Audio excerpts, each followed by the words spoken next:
ಅಡಿಯಲ್ಲಿ ಇರಿಸಿದ್ದಾರೆ.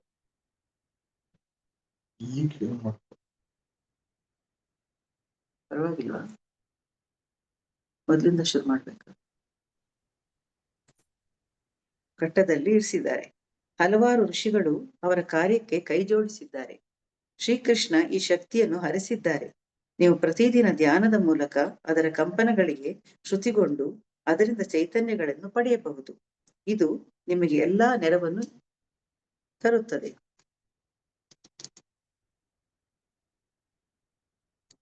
ನೀವಿಲ್ಲಿ ಆಕಸ್ಮಿಕವಾಗಿ ಬಂದಿದ್ದೀರೆಂದು ತಿಳಿಯಬೇಡಿ. ನೀವು ಬರಬೇಕೆಂಬುದು ವಿಧಿ ನಿರ್ಣಯವಾಗಿತ್ತು. ನೀವು ಹುಟ್ಟುವ ಮೊದಲೇ ಇದು ನಿರ್ಧಾರವಾಗಿತ್ತು. 51,000 ವರ್ಷಗಳ ಕೆಳಗೆ ಹಿಂದಿನ ಚಕ್ರದಲ್ಲಿ ಕೂಡ ನೀವೇ ಋಷಿಗಳ ಈ ಕಾರ್ಯವನ್ನು ಪ್ರಾರಂಭಿಸಿದ್ದೀರಿ. ಅದಕ್ಕಾಗಿ ಹೆಮ್ಮೆ ಪಡಿ. ನಾವು ಈ ಕೆಲಸವನ್ನು ಪ್ರತಿ ಕಾಲಚಕ್ರದಲ್ಲಿಯೂ ಮಾಡುತ್ತಿದ್ದೇವೆ. ಯಾವುದೇ ಪರಿಸ್ಥಿತಿಯಲ್ಲೂ ಈ ಕೆಲಸವನ್ನು ಬಿಡಬೇಡಿ. ಎಲ್ಲಾ ರೀತಿಯ ತೊಂದರೆಗಳು ದಾರಿಗಡ್ಡವಾಗಿ ಬರುತ್ತವೆ. ಅದು ಸಹಜ. ಎವರೆಸ್ಟ್ ಶಿಖರ ಹತ್ತುವುದು ಸುಲಭವಲ್ಲ ಅಲ್ಲವೇ? ಆದ್ದರಿಂದ ನೀವು ಭಾರಿ ಅಡಚಣೆಗಳನ್ನು ನಿರೀಕ್ಷಿಸಬೇಕು. ನಿಮ್ಮ ವಿಶ್ವಾಸ ನಿಮಗೆ ನೆರವಾಗುತ್ತದೆ. ಋಷಿಗಳು ನೆರವಾಗುತ್ತಾರೆ. ಈಗ ಅವರಿನ್ನೂ ಕೆಳಗಿಳಿದು ಬರಲು ಸಾಧ್ಯವಿಲ್ಲ. ಕೆಲವು ದಶಕಗಳ ನಂತರ ಅವರು ಜನ್ಮ ತಳೆದು ಈ ಲೋಕದಲ್ಲಿ ತಮ್ಮ ಕೆಲಸವನ್ನು ಮುಂದುವರಿಸುತ್ತಾರೆ. ಈಗ ಅವರಿಗೆ ನಮ್ಮಂತ ಅನುಚರರ ಮತ್ತು ಪ್ರತಿನಿಧಿಗಳ ಅಗತ್ಯವಿದೆ. ನಿಮ್ಮ ಅಹಮ್ಮನ್ನು ಎಂದಿಗೂ ಆಳಲು ಬಿಡಬೇಡಿ. ಎಂದಾದರೂ ಒಬ್ಬ ವ್ಯಕ್ತಿ ತನ್ನ ಅಹಂಗೆ ಅಧಿಕಾರ ಕೊಟ್ಟರೆ ಋಷಿಗಳು ಅವನನ್ನು ಕಬಳಿಸಿ ಬಿಡುತ್ತಾರೆ. ನಿಮ್ಮನ್ನೂ ಒಳಗೊಂಡಂತೆ ಇಲ್ಲಿ ಯಾರಿಗೂ ವಿನಾಯಿತಿ ಇಲ್ಲ. ಅವರಾಡಿದ ಪ್ರತಿಯೊಂದು ಪದವನ್ನು ನನ್ನ ಮನಸ್ಸಿನಾಳಕ್ಕೆ ಕೆತ್ತಿಕೊಂಡೆ. ಇದ್ದಕ್ಕಿದ್ದಂತೆ ನನ್ನೆದುರು ಬಾಗಿಲುಗಳು ತೆರೆದುಕೊಂಡವು. ಎಲ್ಲವೂ ವಿಶಾಲಗೊಂಡಿತು. ನನ್ನ ಬದುಕು, ನನ್ನ ಗುರಿ, ನನ್ನ ಕನಸುಗಳು, ನನ್ನ ದಿಗಂತಗಳು, ನನ್ನ ಆಕಾಶಗಳು ಎಲ್ಲವೂ ದಿಕ್ಕು ದಿಕ್ಕುಗಳಿಗೂ ವ್ಯಾಪಿಸಿ ವಿಶಾಲಗೊಂಡವು ಅಂತ ಹೇಳ್ತಾರೆ ಕೃಷ್ಣಾನಂದರು.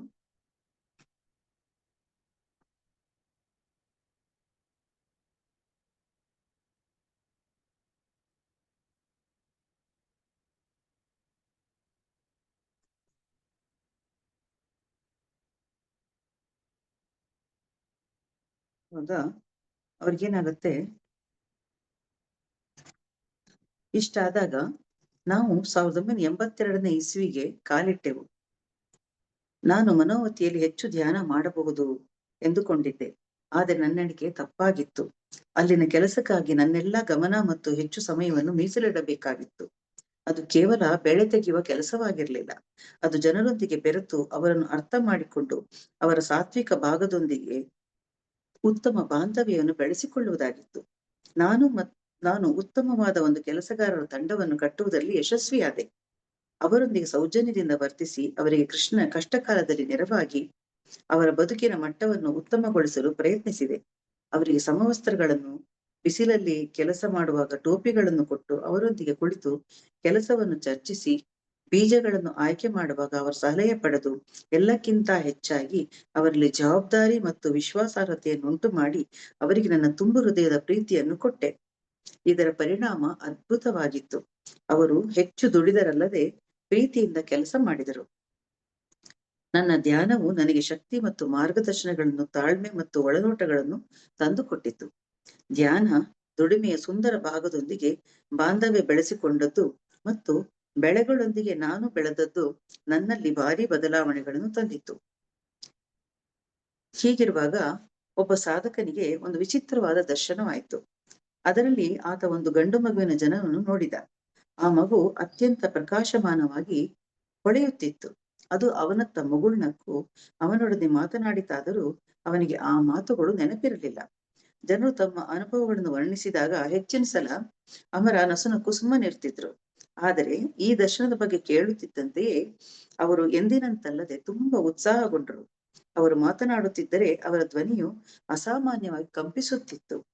ನಾನಿದನ್ನು ನಿಮಗೆ ಹೇಳಬೇಕು. ಮಹಾವತಾರ ಜನ್ಮ ತಳೆದಿದ್ದಾರೆ. ನಾವು ಮಹಾವತಾರ ಯಾರೆಂದು ತಿಳಿಯಲು ಕಾತುರದಿಂದ ಕಾದೆವು. ಮಹಾವತಾರದ ಉದ್ದೇಶವೇನು ಅಂತ ಇವರು ಕೇಳುವಾಗ ಅವರು ಆಧ್ಯಾತ್ಮಿಕ ಸಮತೋಲನವನ್ನು ಸರಿಪಡಿಸುತ್ತಾರೆ. ಭಗವಾನ್ ಕಲ್ಕಿಯ ಬಲವಂತವಾಗಿ ಬದಲಾವಣೆಯನ್ನುಂಟು ಮಾಡುತ್ತಾರೆ. ಇದರಿಂದ ವಿನಾಶ ಮತ್ತು ಸಾವು ನೋವುಗಳು ಸಂಭವಿಸಬಹುದು. ನಂತರ ಮಹಾವತಾರ ಈ ಕೆಲಸದ ಉಸ್ತುವಾರಿ ವಹಿಸಿಕೊಳ್ಳುತ್ತಾರೆ. ಅವರು ಅತ್ಯುನ್ನತ ಲೋಕದ ಚೈತನ್ಯಗಳನ್ನು ತಮ್ಮೊಂದಿಗೆ ತಂದಿರುತ್ತಾರೆ. ಈ ಚೈತನ್ಯಗಳನ್ನು ಬಿಡುಗಡೆಗೊಳಿಸಿ ಅವರು ಜನರಿಗೆ ಹೊಸ ಪ್ರಜ್ಞೆಗೆ ಪದಾರ್ಪಣೆ ಮಾಡಲು ನೆರವಾಗುತ್ತಾರೆ. ದೇವರ ರಾಜ್ಯವನ್ನು ಸ್ಥಾಪಿಸುವ ವ್ಯಕ್ತಿಯೇ ಮಹಾವತಾರ. ಹೀಗಿರುವಾಗ ಅಮರ 1982ರ ಏಪ್ರಿಲ್‌ನಲ್ಲಿ ಅಸ್ವಸ್ಥಗೊಳ್ತಾರೆ. ಅವರಿಗೆ ಕಿಡ್ನಿ ಮತ್ತು ಹೃದಯದ ತೊಂದರೆಗಳೊಂದಿಗೆ ರಕ್ತದೊತ್ತಡವೂ ಇತ್ತು. ಅವರು ಹಾಸಿಗೆ ಹಿಡಿದರು. ಒಂದು ದಿನ ನಾನವರನ್ನು ನೋಡಲು ಹೋದಾಗ ಕೃಷ್ಣಾನಂದರವರನ್ನ ನೋಡ್ಲಿಕ್ಕೆ ಹೋಗ್ತಾರೆ. ಅವರಿಗೆ ಹಾಸಿಗೆ ಬಿಟ್ಟು ಏಳಲಾಗ್ಲಿಲ್ಲ. ನಾವೆಲ್ಲ ಅವರನ್ನು ಕೋರಮಂಗಲ ಬಡಾವಣೆಯ ಅವರ ಹೊಸ ಮನೆಯ ಹಾಲ್ ಇಲ್ಲವೇ ವರಾಂಡದಲ್ಲಿ ಭೇಟಿ ಆಗ್ತಿದ್ದೆವು. ಯಾವಾಗ್ಲೂ ಚೆನ್ನಾಗಿ ಮುಖಕ್ಷೌರ ಮಾಡಿಕೊಂಡು ಶುಭ್ರ ಬಟ್ಟೆ ಧರಿಸಿ ನಡೆಯುವಾಗ ಇಲ್ಲವೇ ಕುಳಿತಾಗ ನೇರವಾಗಿ ದೃಢವಾಗಿರುತ್ತಿದ್ದ ಅಮರ ಶಕ್ತಿ ಮತ್ತು ಘನತೆಗಳ ಮೂರ್ತಿಭವಿಸಿದಂತೆ ಇದ್ದವರು. ಈಗ ಅವರ ಕ್ಷೌರವಿಲ್ಲದ ಮುಖವನ್ನು ಕಂಡು ನನಗೆ ತುಂಬಾ ದುಃಖ ಉಂಟಾಗಿ ಏನು ಹೇಳಬೇಕೆಂದೇ ತಿಳಿಯಲಿಲ್ಲ. ನನ್ನ ಸಮಚಿತ್ತವನ್ನು ಕಳೆದುಕೊಂಡು ಮನದ ತಾಕಲಾಟಗಳನ್ನು ವ್ಯಕ್ತಪಡಿಸುವ ಮಾತುಗಳಿಲ್ಲದೆ ಅವರ ಹಾಸಿಗೆ ಪಕ್ಕದಲ್ಲಿ ಮೌನವಾಗಿ ಕುಳಿತೆ. ಸ್ವಲ್ಪ ಕಾಲ ಹೀಗೆಯೇ ಕುಳಿತೆ. ನಾನು ಸಂಭಾಳಿಸಿಕೊಂಡು ಇದ್ದಕ್ಕಿದ್ದಂತೆ ಅವರನ್ನು ಕೇಳಿದೆ, ಯಾರೂ ನಿಮಗೆ ಈ ಪ್ರಶ್ನೆಯನ್ನು ಕೇಳಲಾರರು. ಆದರೆ ನನಗೆ ನಿಮ್ಮೊಂದಿಗೆ ಆಳವಾದ ಬಾಂಧವ್ಯವಿದೆ. ನೀವು ನನ್ನ ಆಧ್ಯಾತ್ಮಿಕ ತಂದೆ. ದಯವಿಟ್ಟು ಹೇಳಿ, ನೀವು ಯಾವಾಗ ದೇಹತ್ಯಾಗ ಮಾಡುತ್ತೀರಿ? ಅದಕ್ಕೆ ನನ್ನನ್ನು ಸಿದ್ಧಗೊಳಿಸಿಕೊಳ್ಳಲು ನನಗೆ ಸ್ವಲ್ಪ ಸಮಯ ಬೇಕು. ಯಾರೂ ಕೂಡ ಅಂತ ಪ್ರಶ್ನೆಯನ್ನು ಯಾವುದೇ ಸಮಯದಲ್ಲಿ ಕೇಳುತ್ತಿರಲಿಲ್ಲ. ನನಗೂ ಅದು ಸುಲಭವಾಗಿರ್ಲಿಲ್ಲ. ಆದರೆ ನನಗೆ ತಿಳಿಯಬೇಕಿತ್ತು. ಅಮರರಿಗೆ ಎಲ್ಲವೂ ತಿಳಿದಿತ್ತು. ಅವರು ತಕ್ಷಣ ಉತ್ತರಿಸುತ್ತಾರೆಂಬ ನಿರೀಕ್ಷೆಯೊಂದಿಗೆ ಕಾದೆ. ಆದರೆ ಅವರು ಮೌನವಾಗುಳಿದರು. ಮೇಲೆ ನೋಡುತ್ತಿದ್ದ ಅವರ ಮುಖದಲ್ಲಿ ಕಣ್ಣೀರು ಇಳಿಯುವುದನ್ನು ಕಂಡೆ. ಆ ಸಮಯದಲ್ಲಿ ನನಗೆ ನನ್ನ ಭಾವನೆಗಳನ್ನೇ ಅರ್ಥ ಮಾಡಿಕೊಳ್ಳಲಾಗಲಿಲ್ಲ. ಅವರಿಂದ ನಾನು ಕಣ್ಣೀರನ್ನು ನಿರೀಕ್ಷಿಸಿರಲಿಲ್ಲವೆಂದು ನನಗೆ ಅರಿವಾಯಿತು. ಈ ಎಲ್ಲಾ ಸಮಯದಲ್ಲಿ ಅವರು ಮನುಷ್ಯರೇ ಮತ್ತು ಅವರಿಗೂ ಭಾವನೆಗಳು, ನೋವು ನಲಿವುಗಳು, ತುಡಿತಗಳು ಇದ್ದವು ಎನ್ನುವುದನ್ನೇ ನಾವು ಮರೆತಿದ್ದೆವು. ನಾವು ಸದಾ ಕಾಲವೂ ಅವರನ್ನು ಶಕ್ತಿಯ ಮಹಾಪರ್ವತವಾಗಿ, ಧೈರ್ಯ ಸಾಗರವಾಗಿ ನೋಡುತ್ತಿದ್ದೆವು. ನಿಸ್ಸಂಶಯವಾಗಿ ಅವರು ಅದೆಲ್ಲವೂ ಆಗಿದ್ದರು. ಆದರೆ ಅವರೊಬ್ಬ ಮನುಷ್ಯರೂ ಆಗಿದ್ದರು. ಬಹುಶಃ ಪ್ರತಿ ಅವತಾರವೂ ಅತ್ತು, ನಕ್ಕು, ತಮಾಷೆ ಮಾಡಿ ದುಗುಡಗೊಂಡಿದ್ದಿರಬೇಕು. ಪುರಾಣಗಳು ದಿವ್ಯ ವ್ಯಕ್ತಿಗಳ ಮಾನವ ಸ್ವಭಾವಗಳನ್ನು ದಾಖಲಿಸಿಲ್ಲ. ಒಮ್ಮೆ ಮಾನವ ಶರೀರವನ್ನು ಧರಿಸಿದ ಮೇಲೆ ಪ್ರತಿಯೊಬ್ಬ ಮಹಾನ್ ವ್ಯಕ್ತಿಯು ಮೇಲ್ಮಟ್ಟದಲ್ಲಿಯಾದರೂ ಬಹುಶಃ ಮನುಷ್ಯ ಸಹಜ ಭಾವನೆಗಳನ್ನು ಅನುಭವಿಸಲೇಬೇಕೇನೋ. ಅಮರ ಒಬ್ಬ ಸಾಧಾರಣ ಗುರುವಾಗಿರಲಿಲ್ಲ. ಅವರು ನೆರವೇರಿಸಿದ ಹಲವಾರು ಮಹಾನ್ ಕಾರ್ಯಗಳ ಬಗ್ಗೆ ಮತ್ತು ಇನ್ನೊಬ್ಬರ ಸಹಾಯಕ್ಕಾಗಿ ಹಾಗೂ ಋಷಿಗಳು ಆದೇಶಿಸಿದ ಕೆಲಸಗಳನ್ನು ಸಾಧಿಸಲು ಅವರು ಉಪಯೋಗಿಸುತ್ತಿದ್ದ ತಮ್ಮ ಅದ್ಭುತವಾದ ಶಕ್ತಿಗಳ ಬಗ್ಗೆ ನಾನಿಲ್ಲಿ ಬರೆಯಲು ಸಾಧ್ಯವಿಲ್ಲ. ಆದರೆ ಒಂದು ಘಟನೆಯ ಬಗ್ಗೆ ತಿಳಿಸುತ್ತೇನೆ. ಎರಡನೆಯ ಮಹಾಯುದ್ಧದ ಸಮಯದಲ್ಲಿ ಅಮರ 18 ವಿವಿಧ ಜಾಗಗಳಲ್ಲಿ 18 ದೇಹಗಳನ್ನು ಏಕಕಾಲದಲ್ಲಿ ಹೊಂದಿ ರೆಡ್ ಕ್ರಾಸ್ಗಾಗಿ ಕೆಲಸ ಮಾಡುತ್ತಾ ಶವಗಳನ್ನು ಸಾಗಿಸಿ ಗಾಯಗೊಂಡವರ ಶುಶ್ರೂಷೆ ಮಾಡಿದ್ದರು. ಮತ್ತು ಇದರ ಬಗ್ಗೆ ಅವರೆಂದೂ ಮಾತನಾಡಲಿಲ್ಲ. ಅವರ ಮನೆಯವರೊಂದಿಗೆ ಸುಮ್ಮನೆ ಮಾತನಾಡುತ್ತಿದ್ದಾಗ ನಾವು ಈ ವಿಷಯವನ್ನು ತಿಳಿದುಕೊಂಡೆವು. ದೀರ್ಘಕಾಲದ ಮೌನದ ನಂತರ ಅಮರ ನನ್ನತ್ತ ನೋಡದೆ ನುಡಿದರು, ನನಗೆ ಗೊತ್ತಿಲ್ಲ. ಇಂಥ ವಿಷಯಗಳನ್ನು ಋಷಿಗಳು ನಿರ್ಧರಿಸುತ್ತಾರೆ. ನನ್ನ ಗಂಟಲು ಸರಿಪಡಿಸಿಕೊಂಡು ನಡುಗುವ ಧ್ವನಿಯಲ್ಲಿ ಹೇಳಿದೆ, ನನ್ನನ್ನು ಕ್ಷಮಿಸಿ. ನಾನು ಇದರ ಬಗ್ಗೆ ಕೇಳಬಾರದಿತ್ತು. ಅವರು ನನ್ನತ್ತ ನೋಡಿ ಮುಗುಳ್ನಕ್ಕರು. ಅನಂತರ ತಮ್ಮ ಎಂದಿನ ಗಾಢವಾದ ಮಮತೆಯಿಂದ ನುಡಿದರು, ನಿಮ್ಮ ಜಾಗದಲ್ಲಿ ನಾನಿದ್ದರೂ ಹೀಗೆ ಕೇಳುತ್ತಿದ್ದೆ. ನಾನು ಕೇಳಿದೆ, ನಿಮ್ಮ ಬದುಕಿನ ಧ್ಯೇಯವೇನು? ಅದನ್ನು ಸಾಧಿಸಿದ್ದೀರಾ? ನಾನು ಈ ಭೂಮಿಯ ಮೇಲೆ ಋಷಿಗಳ ಕೇಂದ್ರವನ್ನು ಸ್ಥಾಪಿಸಲು ಬಂದಿದ್ದೇನೆ. ಅದೇ ನನ್ನ ಧ್ಯೇಯ. ಅದಕ್ಕಾಗಿ ನಾನು ನಿಮ್ಮೆಲ್ಲರನ್ನು ಒಂದುಗೂಡಿಸಬೇಕಾಗಿತ್ತು. ಅದನ್ನು ಮಾಡಿದ್ದೇನೆ ಎಂದುಕೊಂಡಿದ್ದೇನೆ. ನಮ್ಮೆಲ್ಲರನ್ನು ಹೇಗೆ ಕಂಡುಹಿಡಿದಿರಿ? ಎಲ್ಲವನ್ನು ಸೂಕ್ಷ್ಮ ವಲಯದಿಂದ ನೋಡಿಕೊಳ್ಳಲಾಗುತ್ತದೆ. ಅಲ್ಲಿ ಎಲ್ಲವೂ ತಿಳಿದಿದೆ. ನಾನು ಮಾಡಬೇಕಾಗಿದ್ದೆಂದರೆ ನನ್ನ ಮನಃಶಕ್ತಿಯನ್ನು ಉಪಯೋಗಿಸಿ ನೀವೆಲ್ಲ ಇಲ್ಲಿ ಬೇಕೆಂದು ಬಲವಾಗಿ ಇಚ್ಛಿಸುವುದು. ಅಷ್ಟೇ. ನೋಡಿ, ನೀವೆಲ್ಲ ಈಗ ಇಲ್ಲಿದ್ದೀರಿ. ಯಾರಾದರೂ ಈ ಕರೆಯನ್ನು ಅಲಕ್ಷಿಸಬಹುದಿತ್ತೇ? ಹೌದು, ನೋಡಿ, ನೀವು ಕೊಟ್ಟ ಆಶ್ವಾಸನೆಯನ್ನು ನಿಮಗೆ ನೆನಪಿಸಲು ಈ ಕರೆಯನ್ನು ನೀಡಲಾಗಿತ್ತು. ನೀವು ಋಷಿಗಳಿಗಾಗಿ ದುಡಿಯುವ ಭರವಸೆ ನೀಡಿದ್ದೀರಿ. ನೀವು ಕರೆಯನ್ನು ಕಡೆಗಣಿಸಬಹುದಾಗಿತ್ತು. ಎಲ್ಲಾ ಮಟ್ಟಗಳಲ್ಲೂ ಸ್ವಾತಂತ್ರ್ಯವಿದೆ. ಯಾವುದನ್ನೂ ಇಲ್ಲಿ ಹೇರುವುದಿಲ್ಲ. ಯಾರಾದರೂ ಕರೆಯನ್ನು ಕಡೆಗಣಿಸಿದರೆ ಹೌದು, ಕೆಲವರು ನಿರ್ಲಕ್ಷಿಸಿದರು. ಅವರಿಗೇನಾಗುತ್ತದೆ? ಅವರನ್ನು ಶಿಕ್ಷಿಸಲಾಗುತ್ತದೆಯೇ? ಅವರ ಅವಕಾಶವನ್ನು ಕಳೆದುಕೊಂಡಿದ್ದಾರೆ. ಋಷಿಗಳು ಯಾರನ್ನೂ ಶಿಕ್ಷಿಸುವುದಿಲ್ಲ. ಆಧ್ಯಾತ್ಮಿಕ ನಿಯಮಗಳನ್ನು ಉಲ್ಲಂಘಿಸಿದ್ದಕ್ಕಾಗಿ ಜನರು ಕರ್ಮಗಳನ್ನು ಆಕರ್ಷಿಸಿ ಕಷ್ಟವನ್ನು ಅನುಭವಿಸುತ್ತಾರೆ. ಈಗ ನಾವಿಲ್ಲಿ ಒಟ್ಟುಗೂಡಿ ಮನೋವತಿಯ ಜೀವ ತಳೆದಿರುವುದರಿಂದ ನಾವು ನಿಶ್ಚಿತವಾಗಿ ಏನನ್ನು ಸಾಧಿಸಬೇಕಾಗಿದೆ? ಮೊದಲು ನೀವು ಬೆಳೆದು ಋಷಿಗಳಂತೆ ಪ್ರಕಾಶಿಸಬೇಕು. ನಾನು 144 ಸಾಧಕರು ಸಹ ಪ್ರಕಾಶಿಸಬೇಕೆಂದು ಬಯಸುತ್ತೇನೆ. ಏಕೆಂದರೆ ನಮಗೆ ಈ ಭೂಮಿಯಲ್ಲಿ 1,44,000 ಪ್ರತಿನಿಧಿಗಳಿದ್ದಾರೆ. ಇಲ್ಲದಿದ್ದರೆ 7 ಜನರಾದರೂ ಬೆಳಗಬೇಕು. ಅದೂ ಇಲ್ಲದಿದ್ದರೆ ಕಡೆಯ ಪಕ್ಷ ಒಬ್ಬನಾದರೂ ಸರಿ. ಯಾರೂ ಋಷಿಗಳ ನಿರೀಕ್ಷೆಯ ಮಟ್ಟಕ್ಕೆ ಬೆಳೆಯದಿದ್ದರೂ ಸಹ ನಾನು ನನ್ನ ಕರ್ತವ್ಯವನ್ನು ಪೂರೈಸಿದ ತೃಪ್ತಿಯಲ್ಲಿ ದೇಹವನ್ನು ಬಿಡುತ್ತೇನೆ. ನಂತರ ಋಷಿಗಳು ಇನ್ನೊಂದು ಕರೆಯನ್ನು ಕೊಡುತ್ತಾರೆ. ಬೇರೆಯವರು ಬರಬಹುದು, ಅವರಲ್ಲದಿದ್ದರೆ ಮತ್ತೊಬ್ಬರು. ನೀವು ಭೂಮಿಗೆ ಮತ್ತೆ ಹಿಂದಿರುಗುತ್ತೀರಾ? ಹೌದು, ನಾನು 2042ರಲ್ಲಿ ವಾಪಸ್ ಆಗುತ್ತೇನೆ. ನೀವು ಕೂಡ ಮತ್ತೆ ಬರುತ್ತೀರಿ. ನಾವು ಈ ಯೋಜನೆಗಾಗಿ 5 ಜನ್ಮಗಳ ಕಾಲ ಕೆಲಸ ಮಾಡಬೇಕಾಗುತ್ತದೆ. ಹಲವಾರು ಆಲೋಚನೆಗಳ ನಡುವೆಯೂ ಪ್ರಶಾಂತವಾಗಿದ್ದ ಮನಸ್ಸಿನೊಂದಿಗೆ ನಾನು ಮನೋವತಿಗೆ ಹಿಂದಿರುಗಿದೆ. ಅಮರರ ಸ್ಥಿತಿ ಸುಧಾರಿಸಲಿಲ್ಲ. ವಿಶ್ವಾಮಿತ್ರ ಮಹರ್ಷಿಗಳು ರಾತ್ರಿಗಳಂದು ಅವರ ಭೇಟಿಯಾಗಿ ಅವರಿಗೆ ಚಿಕಿತ್ಸೆ ಕೊಡತೊಡಗಿದರು. ಕೆಲವು ದಿನಗಳ ನಂತರ ಅವರ ಆರೋಗ್ಯ ಸುಧಾರಿಸಿತು. ಆದರೆ ಮತ್ತೆ ಅದು ಹದಗೆಟ್ಟಿತ್ತು. ಇದರ ಬಗ್ಗೆ ಅಮರ ನಮಗೆ ವಿವರಿಸಿದರು. ವಿಶ್ವಾಮಿತ್ರ ಮಹರ್ಷಿಗಳಿಗೆ ಸಂದಿಗ್ಧವಾಯಿತು. ಆಗ ಒಂದು ರಾತ್ರಿ ಅವರು ಎಚ್ಚರಿಕೆಯಿಂದ ಗಮನಿಸಿದಾಗ ಅಮರರ ಹೊಟ್ಟೆ ಒಳಗಡೆ ಒಂದು ಸಣ್ಣ ಕಪ್ಪು ವಸ್ತು ಕಾಣಿಸಿತು. ನನ್ನ ಆರೋಗ್ಯ ಪದೇ ಪದೇ ಹದಗೆಡುವುದಕ್ಕೆ ಇದೇ ಕಾರಣವೆಂದು ಅವರಿಗೆ ತಿಳಿಯಿತು. ಅವರು ಅದನ್ನು ಹೊರತೆಗೆದಾಗ ಆ ಚಿಕ್ಕ ವಸ್ತು ಒಬ್ಬ ವ್ಯಕ್ತಿಯ ರೂಪ ತಾಳಿತು. ಆತ ಋಷಿಗಳ ಕ್ಷಮೆಯಾಚಿಸಿ ತನ್ನನ್ನು ಒಬ್ಬ ಕ್ಷುದ್ರ ವ್ಯಕ್ತಿ ಕಳಿಸಿದ್ದಾಗಿಯೂ ತಾನು ಅವನ ಕೈಗಳಿಗೆ ಕೆಲಸ ಮಾಡುತ್ತಿರುವೆನೆಂದು ಹೇಳಿದ. ಅವನಿಗೆ ನನ್ನ ಶರೀರದಲ್ಲಿ ಅಡಗಿ ಕುಳಿತು ನನ್ನ ದೇಹವನ್ನು ಶಿಥಿಲಗೊಳಿಸಿ ಕೊನೆಗೆ ಅದನ್ನು ನಾಶ ಮಾಡಲು ಸೂಚಿಸಲಾಗಿತ್ತು. ಆತ ಕೇವಲ ತನ್ನ ಗುರುವಿನ ಸೂಚನೆಯನ್ನು ಪಾಲಿಸುತ್ತಿದ್ದ. ವಿಶ್ವಾಮಿತ್ರ ಮಹರ್ಷಿಗಳು ಅವನಿಗೆ ಹೊರಡಲು ಹೇಳಿದರು. ಆತ ತನ್ನ ಕರ್ತವ್ಯವನ್ನಷ್ಟೇ ಮಾಡುತ್ತಿದ್ದ ಎಂದವರು ನುಡಿದು ನಂತರ ತಮ್ಮ ಚಿಕಿತ್ಸೆಯನ್ನು ಮುಂದುವರಿಸಿದರು. ಅಮರರ ಆರೋಗ್ಯ ಆಶ್ಚರ್ಯಕರವಾಗಿ ಉತ್ತಮಗೊಂಡಿತ್ತು. ಆದರೆ ಅದು ಸ್ವಲ್ಪ ಕಾಲ ಮಾತ್ರ. ಈ ಬಾರಿ ಇದಕ್ಕೆ ಕಾರಣ ಕರ್ಮಗಳು ಎಂದು ತಿಳಿಯಿತು. ತಮ್ಮ ಬಳಿಗೆ ಸಮಸ್ಯೆಗಳೊಂದಿಗೆ ಬಂದಿದ್ದ ಬಹಳಷ್ಟು ಜನರ ಕರ್ಮಗಳನ್ನು ಅಮರರು ತಾವು ತೆಗೆದುಕೊಳ್ತಿದ್ರು. ಆ ಜನರಿಗಾಗಿ ಅವರು ನರಳಬೇಕಾಯಿತು. ಅವರು ಆ ಕರ್ಮಗಳನ್ನು ಸುಟ್ಟು ಬಿಡಬಹುದೆಂದು ನಮಗೆ ಗೊತ್ತಿತ್ತು. ಆದರೆ ಅವರು ಅವುಗಳನ್ನು ಅನುಭವಿಸಲು ನಿರ್ಧರಿಸಿದ್ದರು. ಇಂತಹ ಸಣ್ಣ ಸಂಗತಿಗಳಿಗಾಗಿ ಶಕ್ತಿಗಳನ್ನು ವ್ಯಯಿಸಬಾರದೆಂದು ಹೇಳಿ ಈ ಕರ್ಮಗಳಿಂದಾಗಿ ಸಂಕಟವನ್ನು ಅನುಭವಿಸಲು ಸಿದ್ಧರಾದರು.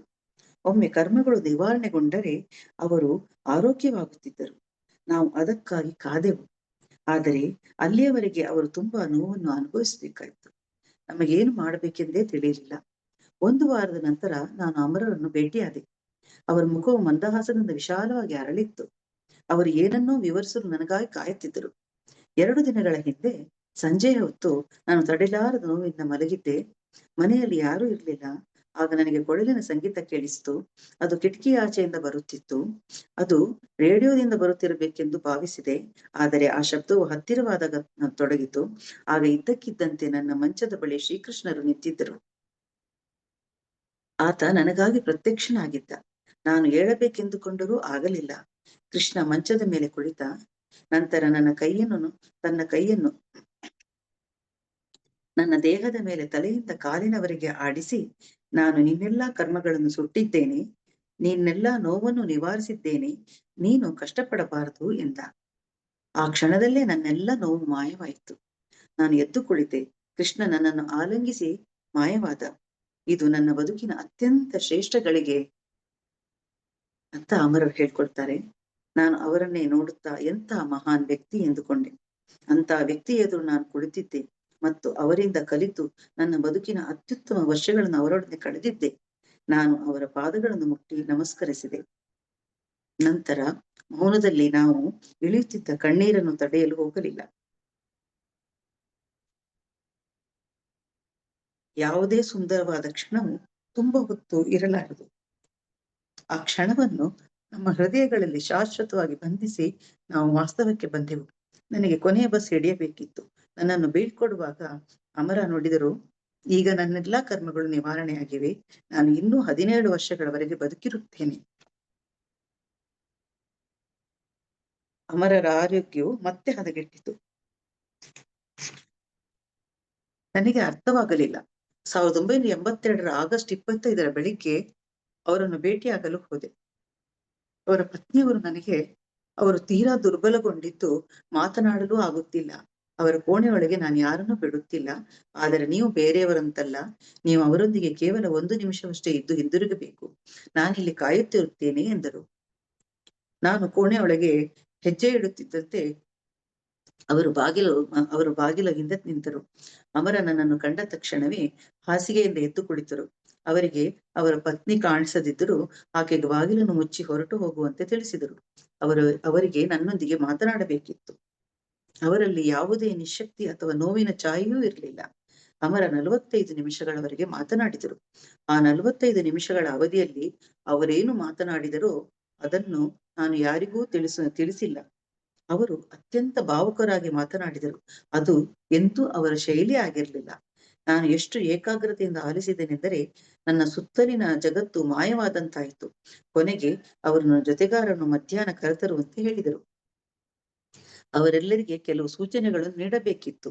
ಅವರ ಆರೋಗ್ಯ ಸರಿಯಿಲ್ಲದ್ದರಿಂದ ನಾನೇ ಅವರ ಸೂಚನೆಗಳನ್ನು ನನ್ನ ಜೊತೆಗಾರರಿಗೆ ತಲುಪಿಸುವುದಾಗಿ ಹೇಳಿದೆ. ಆದರೆ ಅವರೊಂದಿಗೆ ಖುದ್ದಾಗಿ ಮಾತನಾಡಲು ಅಮರರು ಇಷ್ಟಪಟ್ಟರು. ನಾನು ಅವರನ್ನು ಮಧ್ಯಾಹ್ನದೊಳಗೆ ಕರೆತರುವುದಾಗಿ ಅಮರರಿಗೆ ಭರವಸೆ ಕೊಟ್ಟೆ. ಅಮರ ತಮ್ಮ ಮಾತು ಮುಗಿಸಿ ಮಲಗಿಕೊಂಡರು. ನನ್ನೊಂದಿಗೆ ಮಾತನಾಡಲು ಕ್ರೋಢೀಕರಿಸಿದ ಶಕ್ತಿ ಈಗ ಮಾಯವಾದಂತೆ ಅವರು ನಿಶ್ಶಕ್ತರಾಗಿ ಕಂಡರು. ಹೊರಡುವ ಮುನ್ನ ನಾನು ಅವರಿಗೆ ಆಶ್ವಾಸನೆ ನೀಡಿದೆ. ನಿಮ್ಮ ಸೂಚನೆಗಳ ಪ್ರತಿಯೊಂದು ಶಬ್ದವನ್ನು ಪಾಲಿಸುತ್ತೇನೆ.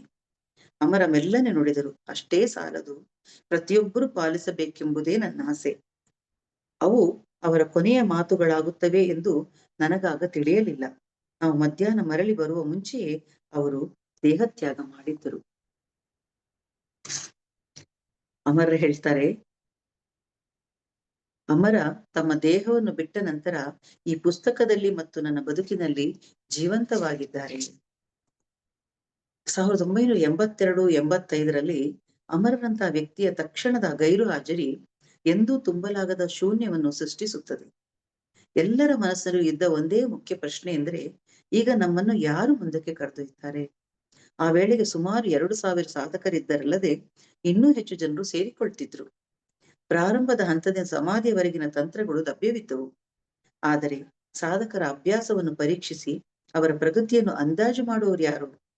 ಸಮಾಧಿಯ ಹಂತದಲ್ಲಿ ಅತ್ಯವಶ್ಯಕವಾಗಿರುವ ಸಾಧಕರ ಅಗತ್ಯಗಳಿಗೆ ತಕ್ಕಂತೆ ತಂತ್ರಗಳನ್ನು ಬದಲಾಯಿಸಿ ಉತ್ತಮಗೊಳಿಸುವ ಕೆಲಸವನ್ನು ಯಾರು ಮಾಡುತ್ತಾರೆ? ಋಷಿಗಳಿಂದ ನಮಗೆ ಸೂಚನೆಗಳನ್ನು ಸಂದೇಶಗಳನ್ನು ತರುವವರು ಯಾರು? ಯಾರೂ ಇರಲಿಲ್ಲ. ಅಮರ ಯಾರನ್ನೂ ತಮ್ಮ ಉತ್ತರಾಧಿಕಾರಿಯಾಗಿ ನೇಮಿಸಿರಲಿಲ್ಲ. ಅವರ ಜಾಗವನ್ನು ತುಂಬಲು ಯಾರಿಗೂ ಸಾಧ್ಯವಿರಲಿಲ್ಲ. ಹೀಗಿದ್ದರೂ ಧ್ಯಾನವನ್ನು ಕಲಿಸುವ ಕೆಲಸವನ್ನು ಮುಂದುವರಿಸಬೇಕಿತ್ತು.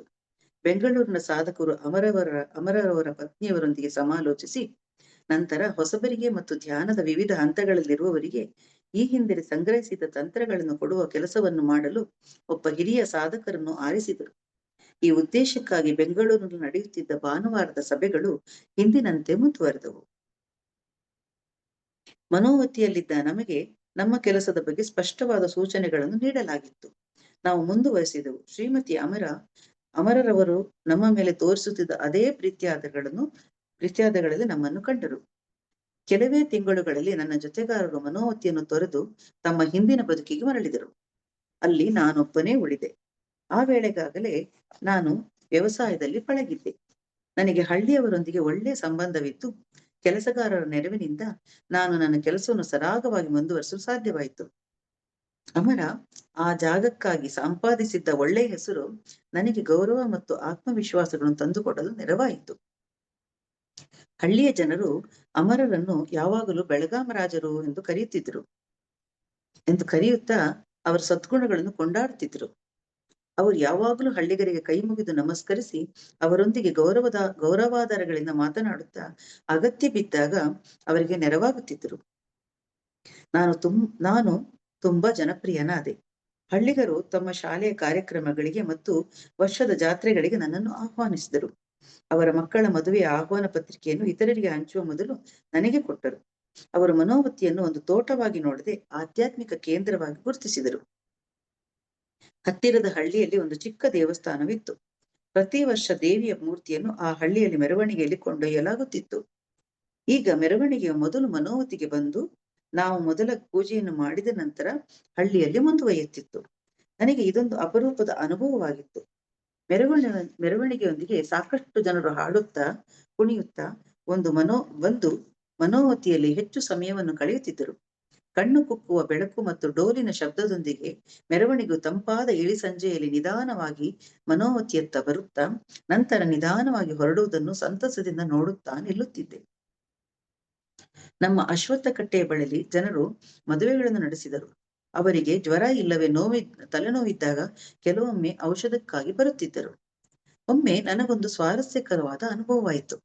ಒಬ್ಬ ಹಳ್ಳಿಯವನು ಅತಿಸಾರದಿಂದ ಅಂದ್ರೆ ಲೂಸ್ ಮೋಷನ್ ನಿಂದ ನರಳುತ್ತಾ ನನ್ನಲ್ಲಿಗೆ ಬಂದ. ನಾನವರಿಗೆ ನಾನು ವೈದ್ಯನಲ್ಲವೆಂದು ವಿವರಿಸಿ ಪಕ್ಕದ ಹಳ್ಳಿಯಲ್ಲಿದ್ದ ವೈದ್ಯರ ಹತ್ತಿರ ಹೋಗಲು ಹೇಳಿದೆ.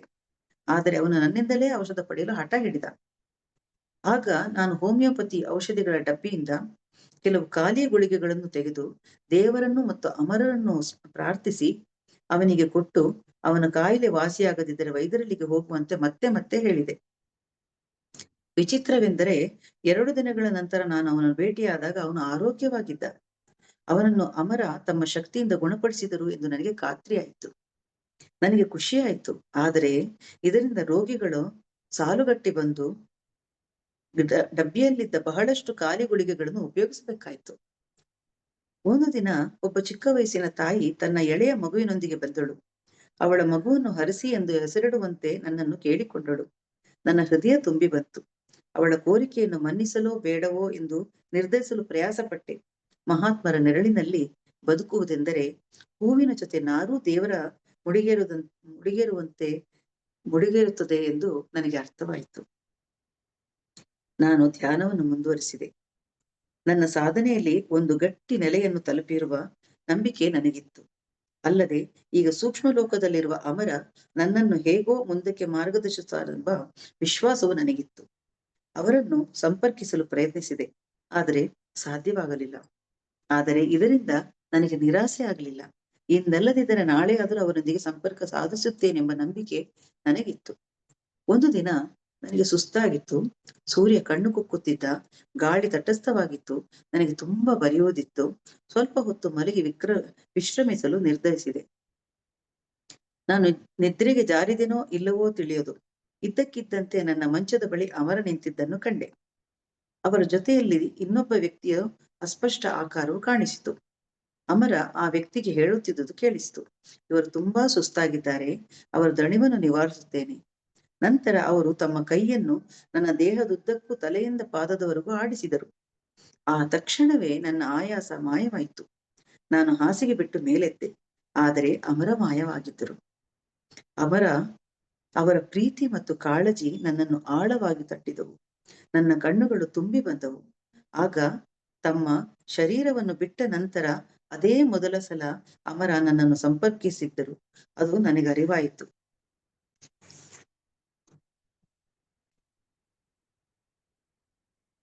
ಮನೋವತಿಯಲ್ಲಿನ ಬದುಕು ಸರಳವಾಗಿ ಸರಾಗವಾಗಿರಲಿಲ್ಲ. ನನಗೆ ಸಮಸ್ಯೆಗಳು ಎದುರಾದವು. ಆದರೆ ಯಾವುದೇ ಕ್ಷೇತ್ರದ ಸಮಸ್ಯೆಗಳು ಇದ್ದೇ ಇರುತ್ತವೆ.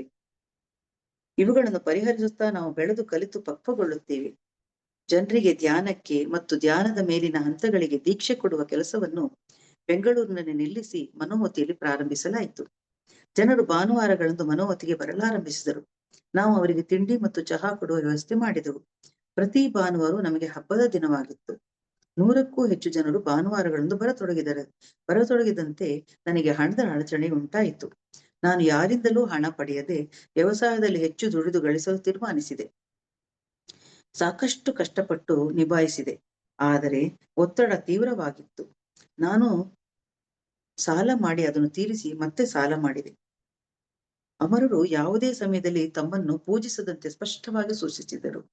ಅವರು ಹಲವಾರು ಮಹಾತ್ಮರನ್ನು ಉದಾಹರಿಸಿ ಅವರ ಪ್ರತಿಮೆಗಳನ್ನು ಈಗ ಶಾಸ್ತ್ರೋಕ್ತವಾಗಿ ವಿಶೇಷವಾಗಿ ಸಂಯೋಜಿಸಿದ ಅಷ್ಟೋತ್ತರಗಳ ಸಮೇತ ಪೂಜಿಸುತ್ತಿದ್ದ ಜನರು ಆ ಮಹಾತ್ಮರ ಬೋಧನೆಗಳನ್ನು ಅರ್ಥ ಮಾಡಿಕೊಂಡು ಅನುಸರಿಸದಿದ್ದುದನ್ನು ನಮಗೆ ಮನಗಾಣಿಸಿದ್ದರು. ತಾವು ವಿವರಿಸಿದ ನಿಯಮಗಳನ್ನು ಅನುಸರಿಸಬೇಕಲ್ಲದೆ ಕೇವಲ ತಮ್ಮನ್ನು ಪೂಜಿಸಿದರೆ ಸಾಲದು ಎನ್ನುವುದು ಅವರ ಅಭಿಪ್ರಾಯವಾಗಿತ್ತು. ಭಾನುವಾರಗಳಂದು ನಾವು ಅಮರರ ಭಾವಚಿತ್ರಕ್ಕೆ ನಮ್ಮ ಪ್ರೀತಿ ಮತ್ತು ಗೌರವಗಳ ಸಂಕೇತವಾಗಿ ಒಂದು ಹೂಮಾಲೆಯನ್ನು ತೊಡಿಸುತ್ತಿದ್ದೆವು. ಒಬ್ಬ ವ್ಯಕ್ತಿ ಇದನ್ನು ಆಕ್ಷೇಪಿಸಿ ನಾವು ಅಮರರ ಸೂಚನೆಗಳನ್ನು ಉಲ್ಲಂಘಿಸುತ್ತಿರುವುದಾಗಿ ಹೇಳಿದ. ನಾವು ಅವರನ್ನು ಪೂಜಿಸುತ್ತಿದ್ದೇವೆ ಎಂದ. ನಾನು ಅವನ ವಾದವನ್ನು ಒಪ್ಪಿಕೊಳ್ಳಲಿಲ್ಲ. ನಮ್ಮ ಪ್ರೀತಿಯ ಸಂಕೇತಕ್ಕೂ ಪೂಜಾ ವಿಧಿಗೂ ಇರುವ ವ್ಯತ್ಯಾಸವನ್ನು ವಿವರಿಸಿದೆ. ಆದರೆ ಆತ ಒಪ್ಪಿಕೊಳ್ಳದೆ ಗಲಾಟೆ ಎಬ್ಬಿಸಿದ. ಶ್ರೀಮತಿ ಅಮರರವರು ಅವನನ್ನು ಸಮಾಧಾನಪಡಿಸಿದರು. ಹೀಗೆ ಅಮರ ನೆನಪಾಗತ್ತೆ. ಅವ್ರು ಯಾವಾಗ್ಲೂ ಹೇಳ್ತಿದ್ರು, ನಿಮಗೆ ಒಳ್ಳೆ ಬೆಳೆ ಬೇಕಿದ್ರೆ ಹೊಲಕ್ಕೆ ಹೋಗಿ ಧ್ಯಾನ ಮಾಡಿ, ನಿಮ್ಮ ಧ್ಯಾನದಿಂದ ಹುಟ್ಟುವ ತರಂಗಗಳು ಒಳ್ಳೆಯ ಫಲಿತಾಂಶವನ್ನು ನೀಡುತ್ತದೆ ಅಂತ ಹೇಳ್ತಾ ಇದ್ರು. ಹೀಗಿರುವಾಗ ಬೆಂಗಳೂರಿನಲ್ಲಿ ವಿಚಿತ್ರ ಘಟನೆಗಳು ನಡೆಯತೊಡಗಿತು. ಏನಂದ್ರೆ, ಮನೋವತಿಗೆ ಬರುತ್ತಿದ್ದ ಜನರು ತಮ್ಮೊಳಗೆ ಪಿಸುಗುಟ್ಟುತ್ತಾ ನನ್ನತ್ತ ಅರ್ಥವಾಗದ ನೋಟ ಬೀರತೊಡಗಿದರು. ಇದ್ದಕ್ಕಿದ್ದಂತೆ ಜನ ನನ್ನಿಂದ ದೂರ ಸರಿದರು. ಅವರಿಗೆ ತುಂಬಾ ಹತ್ತಿರವಾಗಿದ್ದ ಒಬ್ಬ ವ್ಯಕ್ತಿ ಒಂದು ದಿನ ನನ್ನನ್ನು ಪಕ್ಕಕ್ಕೆ ಕರೆದು ಹೇಳಿದ, ನಿಮಗೆ ಕಾಣಿಸುತ್ತಿಲ್ಲವೇ, ಜನ ಅಮರವರ ಪತ್ನಿಗೆ ನಿಮ್ಮ ವಿರುದ್ಧ ಕತೆ ಕಟ್ಟಿ ಹೇಳುತ್ತಿದ್ದಾರೆ. ನನಗೆ ನಂಬಲಾಗಲಿಲ್ಲ. ಏಕೆಂದೇ ಅರ್ಥವಾಗಲಿಲ್ಲ. ಅದು ಅಸೂಯೆಯೇ ಅಥವಾ ಸಂಶಯವೇ, ಪಿತೂರಿಯೇ? ಇಂಥ ಸಂಗತಿಗಳನ್ನೆಲ್ಲ ಇಲ್ಲಿ ನಿರೀಕ್ಷೆ ಮಾಡಿರ್ಲಿಲ್ಲ ನಾನು ರಹಸ್ಯ ಬಯಲಾಗುವವರೆಗೆ ಕಾದೆ. ಆಗ ಒಂದು ದಿನ ನನ್ನನ್ನು ಪ್ರಭಾವಶಾಲಿ ಸಾಧಕರ ಒಂದು ಸಭೆಗೆ ಕರೆದು ನನ್ನ ಮೇಲೆ ಹಲವಾರು ಆರೋಪಗಳನ್ನು ಹೊರಿಸಲಾಯಿತು. ನನಗೆ ಏನನ್ನೂ ವಿವರಿಸಲು ಅಥವಾ ನನ್ನ ವಾದವನ್ನು ಮುಂದಿಡಲು ಅವಕಾಶವನ್ನೇ ಕೊಡಲಿಲ್ಲ. ಆದರೆ ನಾನು ನನ್ನ ವೃತ್ತಿಯನ್ನು ತ್ಯಜಿಸಿದ್ದು, ಮನೋಮತಿಯನ್ನು ಕಟ್ಟಿದ್ದು ಮತ್ತು ಕೆಲಸದೆಡೆಗೆ ನನ್ನ ಶ್ರದ್ಧೆ ಯಾವ ಭೂಕಂಪವೂ ಕದಲಿಸಲಾರದಷ್ಟು ಭದ್ರ ಆಗಿದ್ದವು ಎಂಬ ವಿಶ್ವಾಸ ನನಗಿತ್ತು. ಆದರೆ ಒಂದು ದಿನ ನಾನು ಬೆಂಗಳೂರಿನಿಂದ ಮನೋವತಿಗೆ ಮರಳಿದಾಗ ನನ್ನ ಬಾಗಿಲಿಗೆ ಹೊಸ ಬೀಗ ಹಾಕಿದ್ದನ್ನು ಕಂಡೆ. ನನಗಾಗಿ ಕಾಯುತ್ತಿದ್ದ ಒಬ್ಬ ಹಳ್ಳಿಯವ ಜೋರಾಗಿ ಅಳತೊಡಗಿದ. ನನಗೆ ನನ್ನ ಯಾವ ವಸ್ತುವನ್ನೂ ತೆಗೆದುಕೊಳ್ಳಲಾಗಲಿಲ್ಲ. ನನ್ನೆಲ್ಲಾ ಕನಸುಗಳನ್ನು ಒಂದೇ ಕ್ಷಣದಲ್ಲಿ ಒಟ್ಟುಗೂಡಿಸಿಕೊಂಡು ಜಾರುತ್ತಿದ್ದ ಕಣ್ಣೀರನ್ನು ಒರೆಸಿಕೊಳ್ಳದೆ ಮನೋವತಿಯಿಂದ ಹೊರನಡೆದೆ. 1985, 87 ನಿಲ್ಲಲು ನೆಲೆಯಿಲ್ಲ, ಆಧರಿಸುವ ಜನರಿಲ್ಲ. ಇದು ನನ್ನ ಸ್ಥಿತಿಯಾಗಿತ್ತು. ನನಗೆ ಯೋಚಿಸಲು ಸಾಕಷ್ಟು ಸಮಯ ದೊರೆಯಿತು. ನಾನು ಮತ್ತೆ ಮತ್ತೆ ಅನೇಕ ಪ್ರಶ್ನೆಗಳನ್ನು ಕೇಳಿಕೊಂಡೆ. ಎಲ್ಲಿ ಲೋಪವಾಯಿತು? ನಾನು ಯಾವ ತಪ್ಪು ಮಾಡಿದೆ? ನನ್ನ ಗುರುವಿಗೆ ಯಾವ ರೀತಿಯಲ್ಲಾದರೂ ನಿರಾಸೆಯಾಗುವಂತೆ ಮಾಡಿದ್ದೇನೆ? ಯಾವುದಾದರೂ ಆಧ್ಯಾತ್ಮಿಕ ನಿಯಮವನ್ನು ಉಲ್ಲಂಘಿಸಿದ್ದೇನೆ? ಈ ಪರಿಸ್ಥಿತಿ ಹೇಗೆ ಸೃಷ್ಟಿಯಾಯಿತು? ನನಗೊಂದೂ ಅರ್ಥವಾಗಲಿಲ್ಲ. ಕೆಲವು ವ್ಯಕ್ತಿಗಳನ್ನು ದೂಷಿಸಿ ಮನಸ್ಸಿನಲ್ಲಿ ಕಹಿಭಾವನೆ ಮತ್ತು ದ್ವೇಷಗಳನ್ನು ಬೆಳೆಸಿಕೊಳ್ಳುವುದು ಸುಲಭವಾಗಿತ್ತು. ಆದರೆ ನಾನೇ ಅಮಾಯಕನಾಗಿದ್ದೆ ಎಂದು ನನಗರಿವಾಯಿತು. ಕೇವಲ ಆದರ್ಶವೊಂದೇ ಇದ್ದದ್ದು ಸಾಕಾಗಿರ್ಲಿಲ್ಲ. ಅದರೊಂದಿಗೆ ವಾಸ್ತವಿಕ ದೃಷ್ಟಿಕೋನವು ಬೀರಬೇಕಿತ್ತು. ನಾನು ಎಚ್ಚರದಿಂದ ಇರಲು ಕಲಿಯಬೇಕಿತ್ತು. ಎಲ್ಲ ಸಾಲಗಳನ್ನು ನಾನೊಬ್ಬನೇ ಮಾಡಬಾರದಿತ್ತು.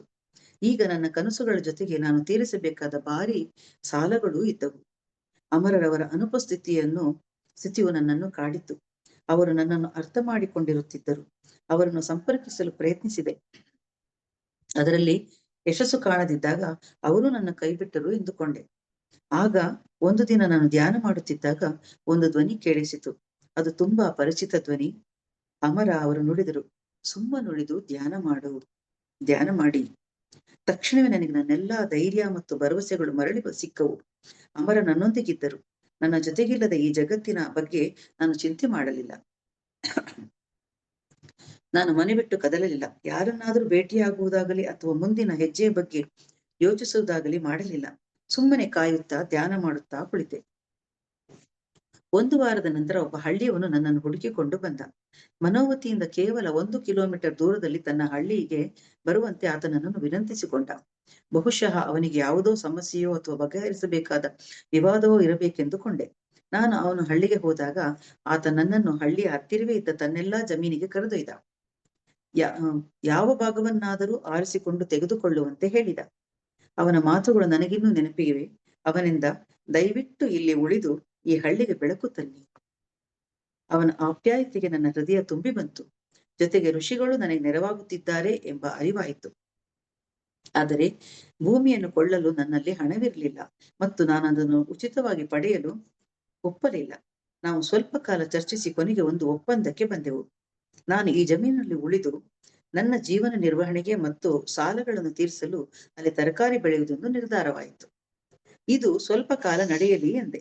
ಆತ ಜೀವನ ಪರ್ಯಂತ ಎಂದ. ನಾನು ದೇವರಿಚ್ಛೆ ಇರುವವರೆಗೆ ಎಂದೆ. ಹಳ್ಳಿಯಿಂದ ಸ್ವಲ್ಪ ದೂರದಲ್ಲಿದ್ದ 2 ಎಕರೆ ಜಾಗವನ್ನು ನಾನು ಆರಿಸಿಕೊಂಡೆ. ಮನೋವತಿಯಿಂದ ಹೊರಹಾಕಲ್ಪಟ್ಟ 2 ವಾರಗಳಲ್ಲಿ ನನಗೆ ಮನೋವತಿಯ ಸಮೀಪವೇ ಉಳಿಯಲು ಜಾಗ ಸಿಕ್ಕಿತು. ಮನೋವತಿಯ ಬೆಳಕಿನೊಳಗೆ ಉಳಿದು ಕೆಲಸ ಮಾಡಿ ಸಾಲಗಳನ್ನು ತೀರಿಸಿ ಧ್ಯಾನ ಮಾಡುವ ಅವಕಾಶ ನನಗೆ ದೊರಕಿತ್ತು. ನನ್ನಲ್ಲಿ ಜಮೀನಿತ್ತಾದರೂ ನೀರಾಗಲಿ ತಲೆಯ ಮೇಲೊಂದು ಸೂರಾಗಲಿ ಇರಲಿಲ್ಲ. ತುರ್ತಾಗಿ ಒಂದು ಬಾವಿಯನ್ನು ಅಗೆಸಿ ವಾಸಕ್ಕೆ ಒಂದು ಕೋಣೆಯನ್ನು ಕಟ್ಟಿಸಬೇಕಾಗಿತ್ತು. ಮತ್ತೆ ನನಗೆ ಹಣ ಬೇಕಾಯಿತು. ಅದಕ್ಕಾಗಿ ಮತ್ತೆ ಸಾಲ ಮಾಡಬೇಕಾಯಿತು. ನನ್ನ ಸ್ನೇಹಿತರು ನನ್ನನ್ನು ದೂರವಿಡುತ್ತಿದ್ದರಿಂದ ಮತ್ತು ಅಪರಿಚಿತರು ನನ್ನನ್ನು ನಂಬುತ್ತಿರಲಿಲ್ಲವಾದ್ದರಿಂದ ಈಗ ಸಾಲ ಮಾಡುವುದು ಅಷ್ಟು ಸುಲಭವಾಗಿರಲಿಲ್ಲ. ಆ ಹಳ್ಳಿಯವನು ಸ್ವಲ್ಪ ದುಡ್ಡಿನ ವ್ಯವಸ್ಥೆ ಮಾಡಿದನಾದರೂ ನನ್ನ ಆರ್ಥಿಕ ಪರಿಸ್ಥಿತಿ ನನ್ನ ಜೀವನದಲ್ಲೇ ಅತ್ಯಂತ ಕೆಳಮಟ್ಟವನ್ನು ತಲುಪಿತು. ನನ್ನ ವಾಚು, ಪುಸ್ತಕಗಳು ಮತ್ತು ಸಾಧ್ಯವಾದ ಎಲ್ಲವನ್ನು ಮಾರಿ ಒಂದು ಬಾವಿಯನ್ನು ಅಗೆಸಿದೆ. ನಾನಿಲ್ಲಿ ಒಂದು ಘಟನೆಯನ್ನು ದಾಖಲಿಸಬೇಕು, ಏಕೆಂದರೆ ಇಂಥ ಸಂಕೇತಗಳ ಮೂಲಕ ಅಮರ ಮತ್ತು ಋಷಿಗಳು ತಾವು ನನ್ನೊಂದಿಗೆ ಇದ್ದು ನನಗೆ ನೆರವಾಗಿ ಕಾಳಜಿ ವಹಿಸುತ್ತಿರುವುದಾಗಿ ಸದಾ ಮನವರಿಕೆ ಮಾಡಿಕೊಟ್ಟರು. ಹೇಗೆಂದ್ರೆ, ಬಾವಿ ತೋಡಿಸುವಾಗ 30 ಅಡಿಗಳ ನಂತರ ಪ್ರತಿಯೊಂದು ಅಡಿ ಆಳಕ್ಕಿಳಿದಾಗಲೂ ಹತಾಶೆ, ನಿರಾಸೆಗಳು, ನಿಟ್ಟುಸಿರು ಹೆಚ್ಚುತ್ತಾ ಹೋಯಿತು. ನಾವು 35 ಅಡಿ ಆಳವನ್ನು ಮುಟ್ಟಿದ ನಂತರವೂ ನೀರಿನ ಸುಳಿವೇ ಇಲ್ಲದಿದ್ದಾಗ ಹಳ್ಳಿಯವರು ಇದು ವ್ಯರ್ಥವೆಂದು, ನಾವಿದನ್ನು ಕೈಬಿಡುವುದೇ ಒಳ್ಳೆಯದೆಂದು ನಮ್ಮನ್ನು ಒತ್ತಾಯಿಸಿದರು. ನನ್ನ ಸ್ನೇಹಿತನು ಕೆಲಸವನ್ನು ನಿಲ್ಲಿಸುವುದೇ ಸರಿ ಎಂದ. ನಾನು 2 ಅಡಿ ಅಗಿಸುವಂತೆ ಅವನಲ್ಲಿ ವಿನಂತಿಸಿಕೊಂಡೆ. ಆತ ಒಲ್ಲದ ಮನಸ್ಸಿನಿಂದಲೇ ಒಪ್ಪಿಗೆ ಸೂಚಿಸಿದ ಮೇಲೆ ಕೆಲಸ ಮುಂದುವರಿಯಿತು. 1 ಅಡಿ ಅಗಿದಾಗ ಇದ್ದಕ್ಕಿದ್ದಂತೆ ನಮಗೆ ಒದ್ದೆ ಮಣ್ಣು ಮತ್ತು 1-2 ಜಾಗದಲ್ಲಿ ಸ್ವಲ್ಪ ನೀರು ಕಾಣಿಸಿತು. ಮತ್ತೊಂದು ಅಡಿಗೆ ನೀರು ಉಕ್ಕತೊಡಗಿತು. ನನಗೆ ಆಶ್ಚರ್ಯವಾಗಲಿಲ್ಲ. ನನ್ನ ಸಂತೋಷ ಮತ್ತು ಕೃತಜ್ಞತೆಗಳು ನೀರಿಗಿಂತ ರಭಸವಾಗಿ ಉಕ್ಕೇರುತ್ತಿತ್ತು. ನನ್ನಲ್ಲಿ ಜಮೀನು ಮತ್ತು ನೀರು ಎರಡೂ ಇದ್ದವು. ಆದರೆ ಬಾವಿಯ ಸುತ್ತಲೂ ಒಂದು ಕಲ್ಲಿನ ಕಟ್ಟೆಯನ್ನು ಕಟ್ಟಿಸಿ ನಂತರ ಬೀಜ ಬಿತ್ತಲು ನನಗೆ ಇನ್ನೂ ಹೆಚ್ಚಿನ ಹಣ ಬೇಕಾಯಿತು. ಹೆಚ್ಚು ಹಣವೆಂದರೆ ಮತ್ತಷ್ಟು ಸಾಲಗಳು ಮತ್ತು ಅಧಿಕ ತೊಂದರೆಗಳು. ಅಲ್ಲಿಯೇ ಉಳಿಯಲು ನನಗಿನ್ನೂ ಕೋಣೆ ಕಟ್ಟಿರಲು ಸಾಧ್ಯವಾಗಿರೋದ್ರಿಂದ ನಾನು ನನ್ನ ಮನೆಯಲ್ಲಿ ಕುಟುಂಬದೊಂದಿಗೆ ಇರುತ್ತಾ ಪ್ರತಿದಿನವೂ ಬೆಂಗಳೂರಿನಿಂದ ಹಳ್ಳಿಗೆ ಪ್ರಯಾಣ ಮಾಡುತ್ತಿದ್ದೆ. ಪ್ರತಿದಿನವನ್ನು ಕಳೆಯುವುದು ತುಂಬಾ ಪ್ರಯಾಸಕರವಾಗಿತ್ತು. ಒಂದು ದಿನ ನನ್ನ ಬಳಿ ದುಡ್ಡಿರಲಿಲ್ಲವಾದರೂ ನಾನು ಹಳ್ಳಿಗೆ ಹೋಗಲೇಬೇಕಿತ್ತು. ನಾನು ಮನೆಯಿಂದ ಬಸ್ ನಿಲ್ದಾಣಕ್ಕೆ ಸುಮಾರು 5 ಕಿಲೋಮೀಟರ್ ನಡೆದು ಬಸ್ನ ಸಮೀಪ ಹೋದೆ. ಆದರೆ ಒಳ ಹೋಗಲಾಗಲಿಲ್ಲ. ಬಸ್ ಟಿಕೆಟಿಗೆ ನನ್ನ ಬಳಿ ಹಣವಿರಲಿಲ್ಲ. ನನ್ನ ಜೇಬು ಖಾಲಿಯಾಗಿತ್ತು. ಆಗ ಒಬ್ಬ ಹಳ್ಳಿಯವನು ಬಸ್ನ ಒಳಗಿನಿಂದಲೇ ನನ್ನತ್ತ ಕೈ ಬೀಸುತ್ತಿರುವುದು ಕಾಣಿಸಿತು. ಆತ ಕೂಗಿ ಹೇಳಿದ, ಟಿಕೆಟ್ ಕೊಳ್ಳಬೇಡಿ, ನಿಮ್ಮ ಟಿಕೆಟ್ ಅನ್ನು ನಾನೇ ಕೊಂಡಿದ್ದೇನೆ. ನಾನು ಹಳ್ಳಿಗೆ ಹೋದೆ. ಹಳ್ಳಿಯಲ್ಲಿ ಕೆಲಸ ಮುಗಿಸಿದ ಮೇಲೆ ಯೋಚನೆ ಶುರುವಾಯಿತು. ಈಗ ಬೆಂಗಳೂರಿಗೆ ಹೇಗೆ ಹಿಂದಿರುಗುವುದು? ಅಲ್ಲದೆ ಬೆಂಗಳೂರು 25 ಕಿಲೋಮೀಟರ್ ದೂರದಲ್ಲಿತ್ತು. ನನಗೆ ನಡೆಯುವುದಲ್ಲದೆ ಬೇರೆ ಯಾವ ದಾರಿಯೂ ಇರಲಿಲ್ಲ. ನಾನು ಯೋಚಿಸುತ್ತಾ ವೇಳೆ ಕಳೆಯಲಿಲ್ಲ. ಆ ಸಮಯದಲ್ಲಿ ಯೋಚಿಸುವುದಕ್ಕಿಂತ ನಡೆಯುವುದೇ ಉತ್ತಮವಾಗಿತ್ತು. ಸುಮಾರು 1 ಕಿಲೋಮೀಟರ್ ನಡೆದ ಮೇಲೆ ನನಗೊಬ್ಬಳು ಅಜ್ಜಿ ಎದುರಾದಳು. ಆಕೆ ನನ್ನನ್ನು ಗುರುತಿಸಿ ನನ್ನತ್ತ ಬೇಗ ಬೇಗ ಬಂದು ತನ್ನ ಕೈಯಲ್ಲಿದ್ದ ಒಂದು ದೊಡ್ಡ ಟೊಮೊಟೊ ಹಣ್ಣನ್ನು ಕೊಟ್ಟು ಬೊಚ್ಚುಬಾಯಲ್ಲಿ ನಕ್ಕಳು. ನಾನು ಬಿಸಿಲಿನಲ್ಲಿ ನಡೆಯುತ್ತಿರುವುದರ ಬಗ್ಗೆ ಮರುಕ ವ್ಯಕ್ತಪಡಿಸಿದ ಆಕೆ, ದೇವರು ನಿಮಗೆ ಸಹಾಯ ಮಾಡುತ್ತಾನೆ ಎಂದಳು. ನನ್ನ ದುಸ್ಥಿತಿಯ ಬಗ್ಗೆ ಆಕೆಗೂ ತಿಳಿದಿತ್ತು. ಎಲ್ಲ ಹಳ್ಳಿಗರಿಗೂ ತಿಳಿದಿದ್ದರೂ ಯಾರೂ ಅದರ ಬಗ್ಗೆ ಮಾತಾಡುತ್ತಿರಲಿಲ್ಲ. ಅವರ ಮೂಕ ನೋಟ ಮತ್ತು ಸಹಾನುಭೂತಿ ಬೆರೆತ ಮುಗುಳ್ನಗೆ ಭೂಮಿಯ ಮೇಲೆ ಒಳ್ಳೆಯತನ ಸದಾಕಾಲವೂ ಇರುತ್ತದೆ ಎಂಬುದನ್ನು ನನಗೆ ನೆನಪಿಸಿಕೊಡುತ್ತಿದ್ದವು. ನಾನು ಸುಮಾರು 3 ಕಿಲೋಮೀಟರ್ ನಡೆಯುತ್ತಾ, ಟೊಮೆಟೊ ತಿನ್ನುತ್ತಾ, ಯಾರಿಗೂ ಕಾಣದಂತೆ ಕಣ್ಣೀರು ಒರೆಸಿಕೊಳ್ಳುತ್ತಾ, ಋಷಿಗಳನ್ನು ನೆನಪಿಸಿಕೊಳ್ಳುತ್ತಲೇ ಮುಖ್ಯ ರಸ್ತೆಯನ್ನು ತಲುಪಿದೆ. ಆಗ ಯಾರೋ ನನ್ನನ್ನು ಕರೆದರು. ಇನ್ನೊಬ್ಬ ಹಳ್ಳಿಯವ. ಆತ ಶ್ರೀಮಂತನಾಗಿದ್ದ. ಅದೇ ದಿನ ಒಂದು ಹೊಸ ಕಾರನ್ನು ಖರೀದಿಸಿದ್ದ. ನಾನು ಅವನ ಕಾರಿನಲ್ಲಿ ಕುಳಿತು ಪ್ರಯಾಣಿಸಿ ಅದನ್ನು ಹರಿಸಬೇಕೆಂಬುದು ಅವನ ಇಚ್ಛೆಯಾಗಿತ್ತು. ಅವನು ನನ್ನನ್ನು ಬೆಂಗಳೂರಿಗೆ ಕರೆದೊಯ್ದು ನನ್ನನ್ನು ನನ್ನ ಮನೆಯ ಬಾಗಿಲಿಗೆ ಇಳಿಸಿದ. ನನ್ನ ಕುಟುಂಬದವರನ್ನೂ ಸೇರಿಸಿ ಎಲ್ಲರೂ ನಾನು ನನ್ನ ಆರ್ಥಿಕ ದಿವಾಳಿತನದಿಂದ ಚೇತರಿಸಿಕೊಳ್ಳಲಾರೆ ಎಂದು ಭಾವಿಸಿದ್ದರು. ಜಗತ್ತಿನ ಇತಿಹಾಸದಲ್ಲಿ ಸೋಲಿನಿಂದ ಜರ್ಜರಿತವಾದ ಕೋಟ್ಯಾಂತರ ನತದೃಷ್ಟರಿಗಿಂತ ನನ್ನ ಪರಿಸ್ಥಿತಿ ಏನು ಭಿನ್ನವಾಗಿರಲಿಲ್ಲ. ನನ್ನ ಸುತ್ತಲಿನ ಜನರಿಂದ ನಾನು ಪ್ರೀತಿ ಗೌರವಗಳನ್ನು ಕಳೆದುಕೊಂಡಿದ್ದೆ. ದುಡ್ಡಿಲ್ಲದೆ ನಾನು ಸಭ್ಯತೆ ಮತ್ತು ಘನತೆಗಳ ಹಕ್ಕನ್ನು ಕಳೆದುಕೊಂಡಿದ್ದೆ. ಮೌನವಾಗಿ ಅನೇಕ ಅವಮಾನಗಳನ್ನು ಅವಡುಗುಚ್ಚಿ ಸಹಿಸಿಕೊಂಡು ಕೊನೆಗೊಂದು ದಿನ ನನ್ನ ಮನೆಯಿಂದ ನನ್ನನ್ನು ಹೊರಗೆಳೆಯುವ ಮೊದಲೇ ವಿದಾಯ ಹೇಳುವ ಧೈರ್ಯವಿಲ್ಲದೆ ಅವಮಾನಕಾರ ಬೈಗಳುಗಳ ಇಂದ ತಪ್ಪಿಸಿಕೊಂಡು ನಾನೇ ಆ ಮನೆಯಿಂದ ನಿಶ್ಶಬ್ದವಾಗಿ ಹೊರನಡೆದೆ. ಒಂದು ಹರಿದ ಟವೆಲು, ನನ್ನ ಬಟ್ಟೆ ಮತ್ತು ಕೆಲವು ಪುಸ್ತಕಗಳಷ್ಟೇ ನನ್ನ ಜೊತೆಗಿದ್ದವು ಮತ್ತು ನನ್ನೆಲ್ಲಾ ಕನಸುಗಳನ್ನು ನನ್ನೊಂದಿಗೆ ಹೊತ್ತೊಯ್ದೆ. ಸಂಜೆಯ ಹೊತ್ತಿಗೆ ಹಳ್ಳಿಯನ್ನು ತಲುಪಿ ಜಮೀನಿನ ಹತ್ತಿರವೇ ಇದ್ದ ಒಂದು ಚಿಕ್ಕ ಹಳೆಯ ಶಿವಾಲಯದಲ್ಲಿ ಉಳಿದುಕೊಂಡೆ. ಹಳ್ಳಿಗರು ಯಾವ ಪ್ರಶ್ನೆಯನ್ನು ಕೇಳಲಿಲ್ಲ. ನಾನು ಅವರಿಗೆ ಯಾವ ವಿವರಣೆಯನ್ನು ಕೊಡಲಿಲ್ಲ. ಹೇಗೋ ಅವರಿಗೆಲ್ಲ ಗೊತ್ತಿತ್ತು ಮತ್ತು ಇದು ನನಗೂ ತಿಳಿದಿತ್ತು. ಮರುದಿನ ನನ್ನ ಬದುಕಿನ ಹೊಸ ಅಧ್ಯಾಯಕ್ಕೆ ಮುನ್ನುಡಿ ಎಂಬಂತೆ ಸೂರ್ಯೋದಯವಾಯಿತು. ನಾನು ಶಿವಾಲಯದ ಹೊರಗೆ ಹಲ್ಲುಜ್ಜುತ್ತಾ ನಿಂತಿದ್ದಾಗ ಒಬ್ಬ ಹಳ್ಳಿ ಹೆಣ್ಣು ಮಗಳು ಬಿಸಿ ಬಿಸಿ ಚಹಾ ತಂದು ಕೊಟ್ಟಳು. ಇನ್ಯಾರೂ ನನಗೆ ತಿಂಡಿ ಕೊಟ್ಟರು. ಮಧ್ಯಾಹ್ನ ಇನ್ನೊಬ್ಬರು ಊಟ ತಂದಿಟ್ಟರು. ರಾತ್ರಿ ಊಟವು ಹೀಗೇ ಆಯಿತು. ನಾನು ಇವುಗಳಿಗಾಗಿ ಯಾರನ್ನು ಕೇಳದಿದ್ದರೂ ಎಲ್ಲವನ್ನು ಸಹಜ ಘಟನೆಗಳೇನೋ ಎಂಬಂತೆ ಮೌನವಾಗಿ ಸ್ವೀಕರಿಸಿದೆ. ಇದೇ ರೀತಿ ನಾನು ಸುಮಾರು 1 ವರ್ಷ ಕಳೆದೆ. ಹಳ್ಳಿಗರ ಪ್ರೀತಿ ಯಾವುದೇ ಅಡೆತಡೆ ಇಲ್ಲದೆ ಮುಂದುವರಿಯಿತು. ನಾನು ಬೆಳೆದ ಮೊದಲ ಬೆಳೆ ಸೋರೆಕಾಯಿ. ಅದು ನನಗೆ ಅಷ್ಟು ಲಾಭ ತಂದು ಕೊಡದಿದ್ದರೂ ಸಾಕಷ್ಟು ವಿಶ್ವಾಸವನ್ನು ತಂದುಕೊಟ್ಟಿತು. ಸ್ವಲ್ಪ ಕಾಲದ ನಂತರ ನಾನೊಂದು ಗುಡಿಸಲನ್ನು ಕಟ್ಟಿಕೊಂಡು ವಾಸಿಸತೊಡಗಿದೆ. ಯಾರೋ ಒಂದು ಮಂಚವನ್ನು ಕೊಟ್ಟು ನನಗೆ ಐಷಾರಾಮ್ ಒದಗಿಸಿದರು. ನಾನು ತರಕಾರಿಯನ್ನು ಮಾರಲು ಮತ್ತು ವಸ್ತುಗಳನ್ನು ಕೊಳ್ಳಲು ಆಗಾಗ ಬೆಂಗಳೂರಿಗೆ ಹೋಗಬೇಕಾಗ್ತಿತ್ತು. ಹೀಗೆ ಹೊರಹೋದಾಗ ಬಾಗಿಲಿಲ್ಲದ ಗುಡಿಸಿನಲ್ಲಿ ನನ್ನಲ್ಲಿದ್ದ ಕೆಲವೇ ವಸ್ತುಗಳನ್ನು ಬಿಟ್ಟು ಹೋಗುತ್ತಿದ್ದೆ. ಅಲ್ಲಿಂದ ಯಾರು ಯಾವಾಗ ಬೇಕಾದರೂ ಏನನ್ನಾದರೂ ಸುಲಭವಾಗಿ ಹೊತ್ತೊಯ್ಯಬಹುದಿತ್ತು. ಆದರೆ ಒಂದೇ ಒಂದು ವಸ್ತುವು ಕಳುವಾಗಲಿಲ್ಲ. ನನ್ನ ಮೊದಲ ಸಂಪಾದನೆಯಿಂದ ಆ ಹಳ್ಳಿಯ ಶಾಲೆಗೆ ಕುರ್ಚಿಗಳನ್ನು, ಮಕ್ಕಳಿಗೆ ಸಿಹಿಯನ್ನು ಕೊಂಡು ತಂದೆ. ನಾನು ಬೆಳೆದ ತರಕಾರಿಗಳನ್ನು ಹಳ್ಳಿಗರಿಗೆ ಕೊಟ್ಟು ಅವರಿಗಾಗಿ ಪತ್ರಗಳನ್ನು ಬರೆದು ಅವರ ಮಕ್ಕಳಿಗೆ ವಿದ್ಯಾಭ್ಯಾಸದಲ್ಲಿ ನೆರವಾದೆನಾದರೂ ಹಳ್ಳಿಯ ರಾಜಕೀಯ ಮತ್ತು ವೈಯಕ್ತಿಕ ಜಗಳಗಳಿಂದ ಹುಷಾರಾಗಿ ದೂರವೇ ಉಳಿದೆ. ಇದರಿಂದ ನನಗೆ ಹೆಚ್ಚು ಗೌರವ ದೊರೆಯಿತು. ನಾನು ಆಗಾಗ ಧ್ಯಾನ ಮಾಡುತ್ತಿದ್ದುದನ್ನು ಅವರೆಲ್ಲ ನೋಡುತ್ತಿದ್ದರು. ಇದರಿಂದ ಅವರಿಗೆ ನನ್ನ ಮೇಲಿದ್ದ ಗೌರವ ಇಮ್ಮಡಿಸಿ ಒಂದು ರೀತಿಯ ಭಕ್ತಿಯನ್ನು ಉಂಟು ಮಾಡಿತ್ತು. ಯಾರೂ ನನಗೆ ಯಾವುದೇ ರೀತಿಯ ಅಡಚಣೆಯನ್ನು ಉಂಟು ಮಾಡಲಿಲ್ಲ. ಮಳೆಗಾಲದ ಜೋರು ಮಳೆ ಮತ್ತು ಚಳಿಗಾಲದ ಥಂಡಿ ಗಾಳಿಯಿಂದಾಗಿ ನಾನು ಆ ಗುಡಿಸಿನಲ್ಲಿ ಹೆಚ್ಚು ಕಾಲ ಇರಲಾಗಲಿಲ್ಲ. ಹಳ್ಳಿಗರ ಸಹಾಯದಿಂದ ಪಂಪ್ ಹೌಸ್ನ ಬಳಿ ಒಂದು ಚಿಕ್ಕ ಕೋಣೆಯನ್ನು ಕಟ್ಟಿಸಿ ಅದಕ್ಕೆ ಹೆಂಚು ಹೊದಿಸಿ ವಾಸಿಸತೊಡಗಿದೆ. ಈಗ ಓದಲು ನಾನು ವಿದ್ಯುತ್ ದೀಪವನ್ನು ಉಪಯೋಗಿಸಬಹುದಿತ್ತು. ಇನ್ನೊಂದು ಐಷಾರಾಮ. ಕೆಲ ಕಾಲದ ನಂತರ ಒಂದು ಸ್ಟವ್ ಮತ್ತು ಕೆಲವು ಪಾತ್ರೆಗಳನ್ನು ಕೊಂಡು ಅಡಿಗೆ ಮಾಡಲಾರಂಭಿಸಿದೆ.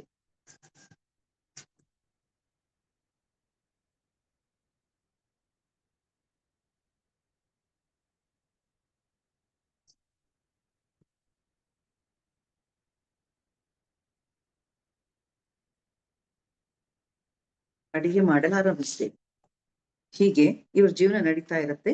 1990ರ ಮಧ್ಯದಲ್ಲಿ ನಾನು ತಪೋನಗರಕ್ಕೆ ಸ್ಥಳಾಂತರಗೊಂಡೆ. ಇಷ್ಟೆಲ್ಲ ಆದ ನಂತರ ಅವರ ಒಂದು ಚಿಕ್ಕಗುಬ್ಬಿ ಹತ್ರ ಇರೋ ಒಂದು ನಿವೇಶನ ತಗೊಂಡು 1993ರಲ್ಲಿ ತಪೋನಗರಕ್ಕೆ ಸ್ಥಳಾಂತರಗೊಳ್ತಾರೆ. 1993-95ರಲ್ಲಿ ತಪೋನಗರ ಬೆಂಗಳೂರಿನಿಂದ 20 ಕಿಲೋಮೀಟರ್ ದೂರದ ಚಿಕ್ಕಗುಬ್ಬಿ ಹಳ್ಳಿಯ ಬಳಿ ಇರುವ ಒಂದು ಸಣ್ಣ ಬಡಾವಣೆ. ಅದು ನಗರದಿಂದ ಬರೋ ಬಸ್ಸುಗಳು ಅಲ್ಲಿ ನಿಲ್ತಾ ಇತ್ತು. ಋಷಿಗಳು ಈ ಸ್ಥಳವನ್ನು ತಪೋನಗರ ಎಂದು ಕರೆದಿದ್ದಾರೆ. ಅಂದರೆ ಇದು ತಪಸ್ಸು ಮತ್ತು ಧ್ಯಾನವೇ ಮುಖ್ಯ ಚಟುವಟಿಕೆ ಆಗಿರುವ ಸ್ಥಳ. ನಗರ ಜೀವನಕ್ಕೆ ಹತ್ತಿರದಲ್ಲಿದ್ದರೂ ತಪೋನಗರ ಶಾಂತಿ ನೆಮ್ಮದಿಗಳಿಂದ ಸಮೃದ್ಧವಾಗಿದೆ. ಇದು ತಪಸ್ಸು ಮಾಡಲು ಆಯ್ಕೆ ಮಾಡಲಾಗಿರುವ ಸ್ಥಳ. ಹಿಂದಿನ ಯುಗಚಕ್ರದಲ್ಲಿ ತಪೋನಗರವು ಬೆಂಗಳೂರಿನ ಭಾಗವಾಗಿತ್ತೆಂದು ಅಮರ ನನಗೆ ಹೇಳಿದ್ದರು. ಬೆಂಗಳೂರಿನ ಜನ ತಮ್ಮ ಮನಃಶುದ್ಧಿಗಾಗಿ ಇಲ್ಲಿಗೆ ಬರುತ್ತಿದ್ದರು. ಹಿಂದಿನ ಚಕ್ರದಲ್ಲಿ ಕೂಡ ಋಷಿಗಳು ಮನಸ್ಸನ್ನು ಶುದ್ಧಗೊಳಿಸುವ ಮುಖ್ಯ ಉದ್ದೇಶದಿಂದ ಬ್ರಹ್ಮಲೋಕದ ವಿಶೇಷ ಚೈತನ್ಯಗಳನ್ನು ಇಲ್ಲಿ ಸಂಗ್ರಹಿಸಿಟ್ಟಿದ್ದರು. ಆಗ ಕೂಡ ಹೊಸ ಯುಗದ ಅಗತ್ಯಕ್ಕಾಗಿ ಉನ್ನತ ಆಧ್ಯಾತ್ಮಿಕ ಜ್ಞಾನವನ್ನು ಹಂಚಲು ಸಪ್ತ ಋಷಿಗಳು ಇಲ್ಲಿ ತಮ್ಮ ಕೇಂದ್ರವನ್ನು ಸ್ಥಾಪಿಸಿದ್ದರು. ಭವಿಷ್ಯದಲ್ಲಿ ಈ ಭೂಮಿಯು ನಿಧಾನವಾಗಿ 2 ಡಿಗ್ರಿಗಳಷ್ಟು ವಾಲುವುದೆಂದು ಅಮರ ನಮಗೆ ಹೇಳಿದ್ದರು. ಇದರಿಂದ ಉತ್ತಮ ಧ್ರುವದ ಮಂಜುಗಡ್ಡೆಯು ಕರಗಿ ಹಿಮಾಲಯವು ಸಮುದ್ರದಡಿಯಲ್ಲಿ ಮುಳುಗುತ್ತದೆ. ಈ ಸಮುದ್ರವು ಇಡೀ ಉತ್ತರ ಭಾರತವನ್ನು ಆವರಿಸುತ್ತದೆ. ಆಗ ಗಂಗಾ, ಯಮುನಾ ಮತ್ತು ಸರಸ್ವತಿ ನದಿಗಳ ದಿವ್ಯ ಅಂಶಗಳನ್ನು ದಕ್ಷಿಣಕ್ಕೆ ನಗರಕ್ಕೆ ಸ್ಥಳಾಂತರಿಸಾಗುತ್ತದೆ. ತಪೋನಗರು ಭವಿಷ್ಯದ ತ್ರಿವೇಣಿ ಸಂಗಮವಾಗುತ್ತದೆ. ಭವಿಷ್ಯದಲ್ಲಿ ಆಧ್ಯಾತ್ಮ ವಿಜ್ಞಾನಗಳ ಒಂದು ವಿಶ್ವವಿದ್ಯಾಲಯ ಇಲ್ಲಿ ತಲೆ ಎತ್ತುತ್ತದೆ. ಋಷಿಗಳು ಜನ್ಮ ತಳೆದು ಇಲ್ಲಿ ಬಂದು ಸೇರುತ್ತಾರೆ.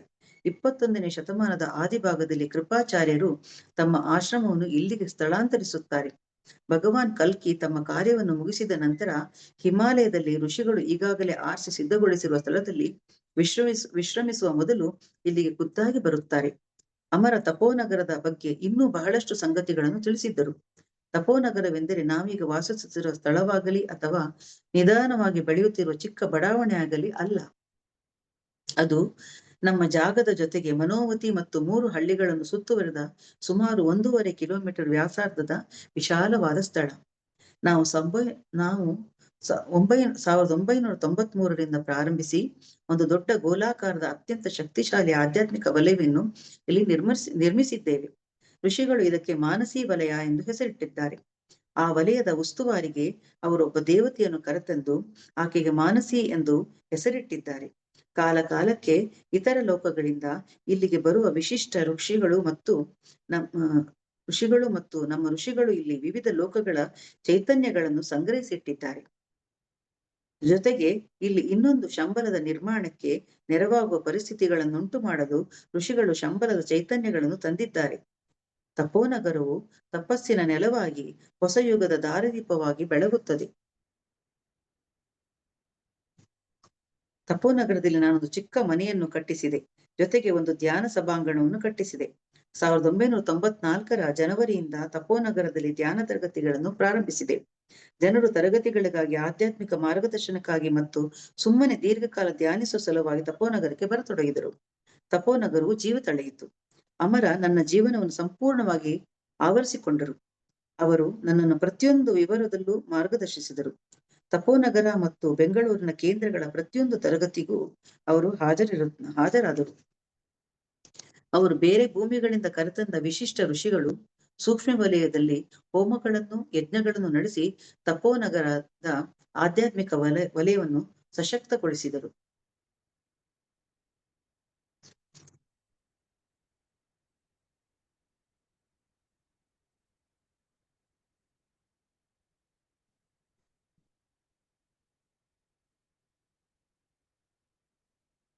ಸಾವಿರದ 1994 ಫೆಬ್ರವರಿ 1 ಅಮರರ ಜನ್ಮದಿನವಾಗಿತ್ತು. ನಮ್ಮೆಲ್ಲ ಸಾಧಕರು ಆ ದಿನ ಒಟ್ಟಾಗಿ ವಿಶೇಷವಾಗಿ ಧ್ಯಾನ ಮಾಡಿದರು. ತಪೋನಗರದಲ್ಲಿ ಯಾವುದೇ ಮುಖ್ಯ ಸಂದರ್ಭದಲ್ಲೂ ನಾವು ಹೀಗೆ ವಿಶೇಷವಾದ ಧ್ಯಾನದ ಮೂಲಕ ಆಚರಿಸುತ್ತಿದ್ದೆವು. ಭಗವಾನ್ ಕಲ್ಕಿ ನಮ್ಮ ವಿಶೇಷ ಅತಿಥಿಯಾಗಿದ್ದರು. ಋಷಿಗಳು ಅವರಿಗೆ ವಿಶಿಷ್ಟ ಚೈತನ್ಯಗಳನ್ನು ಅರ್ಪಿಸಿ ಕೆಲವು ಅಸಾಧಾರಣವಾದ ಉಪಕರಣಗಳನ್ನು ಉಡುಗೊರೆಯಾಗಿ ನೀಡಿದರು. ಆ ಸಮಯದಲ್ಲಿ ಒಂದು ಸೂಕ್ಷ್ಮ ಉಪಕರಣವನ್ನು ನನ್ನ ಶರೀರದಲ್ಲೂ ಹೊಂದಿಸಿಡಲಾಯಿತು. ನನಗೆ ಪ್ರತಿ ರಾತ್ರಿ ಭಗವಾನ್ ಕಲ್ಕಿಯನ್ನು ಸಂಪರ್ಕಿಸಿ ಪ್ರಳಯದ ಚೈತನ್ಯಗಳನ್ನು ಬಿಡುಗಡೆ ಮಾಡುವ ಕೆಲಸದಲ್ಲಿ ಅವರಿಗೆ ನೆರವಾಗಲು ಸೂಚಿಸಲಾಯಿತು. ಈ ಕಾರ್ಯ ಮುಂದುವರೆದಂತೆ ಈ 3 ವರ್ಷಗಳ ಅವಧಿಯಲ್ಲಿ ಇನ್ನಷ್ಟು ಉಪಕರಣಗಳನ್ನು ನನಗೆ ತೊಡಗಿಸಲಾಯಿತು. ಈ ಉಪಕರಣಗಳನ್ನು ಹೊಂದಿಸಿರುವುದು ನನ್ನ ಸೂಕ್ಷ್ಮ ಶರೀರದಲ್ಲ, ನನ್ನ ಅತಿ ಸೂಕ್ಷ್ಮ ಶರೀರದಲ್ಲಿ. ನನ್ನ ಸೂಕ್ಷ್ಮ ಶರೀರವಾಗಲಿ ಅದರಲ್ಲಿರುವ ಉಪಕರಣವಾಗಲಿ ಹಾನಿಗೊಳ್ಳುವ ಸಾಧ್ಯತೆಗಳಿವೆ. ಆದರೆ ಋಷಿಗಳಿಲ್ಲದೆ ಬೇರೆ ಯಾರೂ ನನ್ನ ಅತಿ ಸೂಕ್ಷ್ಮ ಶರೀರದ ಉಪಕರಣವನ್ನು ಮುಟ್ಟಲು ಸಾಧ್ಯವಿರಲಿಲ್ಲ. ಅಂದಿನಿಂದ ನಾನು ಸಾಧಕರಿಗೆ ಮತ್ತು ಇತರ ಜ್ಯೋತಿರ್ ಕಾರ್ಯಕರ್ತರಿಗೆ ಸೂಕ್ಷ್ಮ ಲೋಕದ ಕೆಲಸಗಳಲ್ಲಿ ತರಬೇತಿ ಕೊಡಲಾರಂಭಿಸಿದೆ.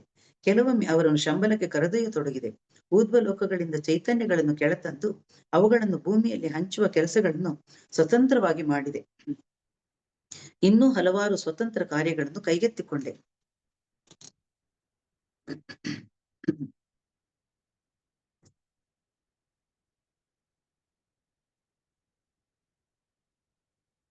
ಕೈಗೆತ್ತಿಕೊಂಡೆ. ಆಮೇಲೆ ಅವರು ಏನ್ ಮಾಡ್ತಾರೆ, ಆ ಕೋಣೆಯಲ್ಲಿ ಒಬ್ಬನೇ ಕುಳಿತು ಯೋಚಿಸುವಾಗ ಹೊಸ ಯುಗವು ಸದ್ಯದಲ್ಲಿಯೇ ಉದಯಿಸಲಿದೆ ಎಂದು ನನಗೆ ಅರಿವಾಯಿತು. ಋಷಿಗಳು ಅದಕ್ಕಾಗಿ ಕೆಲಸ ಮಾಡುತ್ತಿದ್ದಾರೆ ಮತ್ತು ನಾವು ಅವಾಸ್ತವಿಕವಾದದ್ದನ್ನು ಹಿಂಬಾಲಿಸುವುದರಲ್ಲಿ ವೇಳೆ ಕಳೆಯದೆ ನಮ್ಮನ್ನು ತೆರೆದುಕೊಂಡು ಎದ್ದೇಳಬೇಕು ಎಂದು ಅರ್ಥವಾಯಿತು. ತಪೋನಗರದಲ್ಲಿನ ನಮ್ಮ ಕೆಲಸವೆಂದರೆ ಜನರಿಗೆ ತಮ್ಮೊಳಗಿನ ದೈವತ್ವವನ್ನು ಬೆಳಕಿಗೆ ತರುವುದರಲ್ಲಿ ನೆರವಾಗುವುದು. ಅವರಿಗೆ ತಮ್ಮ ಬದುಕನ್ನು ಸಕಾರಾತ್ಮಕಗೊಳಿಸಿಕೊಳ್ಳುವ ಸಹಾಯ ಮಾಡುವುದು. ಮತ್ತು ಇಲ್ಲಿ ನೆಮ್ಮದಿಯಾದ ಜೀವನವನ್ನು ನಡೆಸಿದ ನಂತರ ಅವರನ್ನು ಅಂತಿಮ ಸ್ವಾತಂತ್ರ್ಯವಾದ ಮುಕ್ತಿಗೆ ಮಾರ್ಗದರ್ಶಿಸುವುದು. ಯಾವುದೇ ಗೊಂದಲದ ಸಮಯದಲ್ಲಿ ಇಲ್ಲಿ ಸ್ಪಷ್ಟವಾದ ಆಧ್ಯಾತ್ಮಿಕ ಮಾರ್ಗದರ್ಶನ ದೊರೆಯುತ್ತದೆ.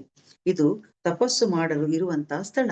ನಾವಿಲ್ಲಿ ಬೆಳಕನ್ನು ಸುಲಭವಾಗಿ ಕಂಡುಕೊಳ್ಳಬಹುದು. ಮಹಾನ್ ಗುರುಗಳಾದ ಋಷಿಗಳು ಯಾರನ್ನಾದರೂ ಬೆಳಕಿನೆಡೆಗೆ ಮುನ್ನಡೆಸುತ್ತಾರೆ. ಅವರೇ ನಮ್ಮೆಲ್ಲರ ಬೆಳಕಿನ ಬಾಗಿಲುಗಳು.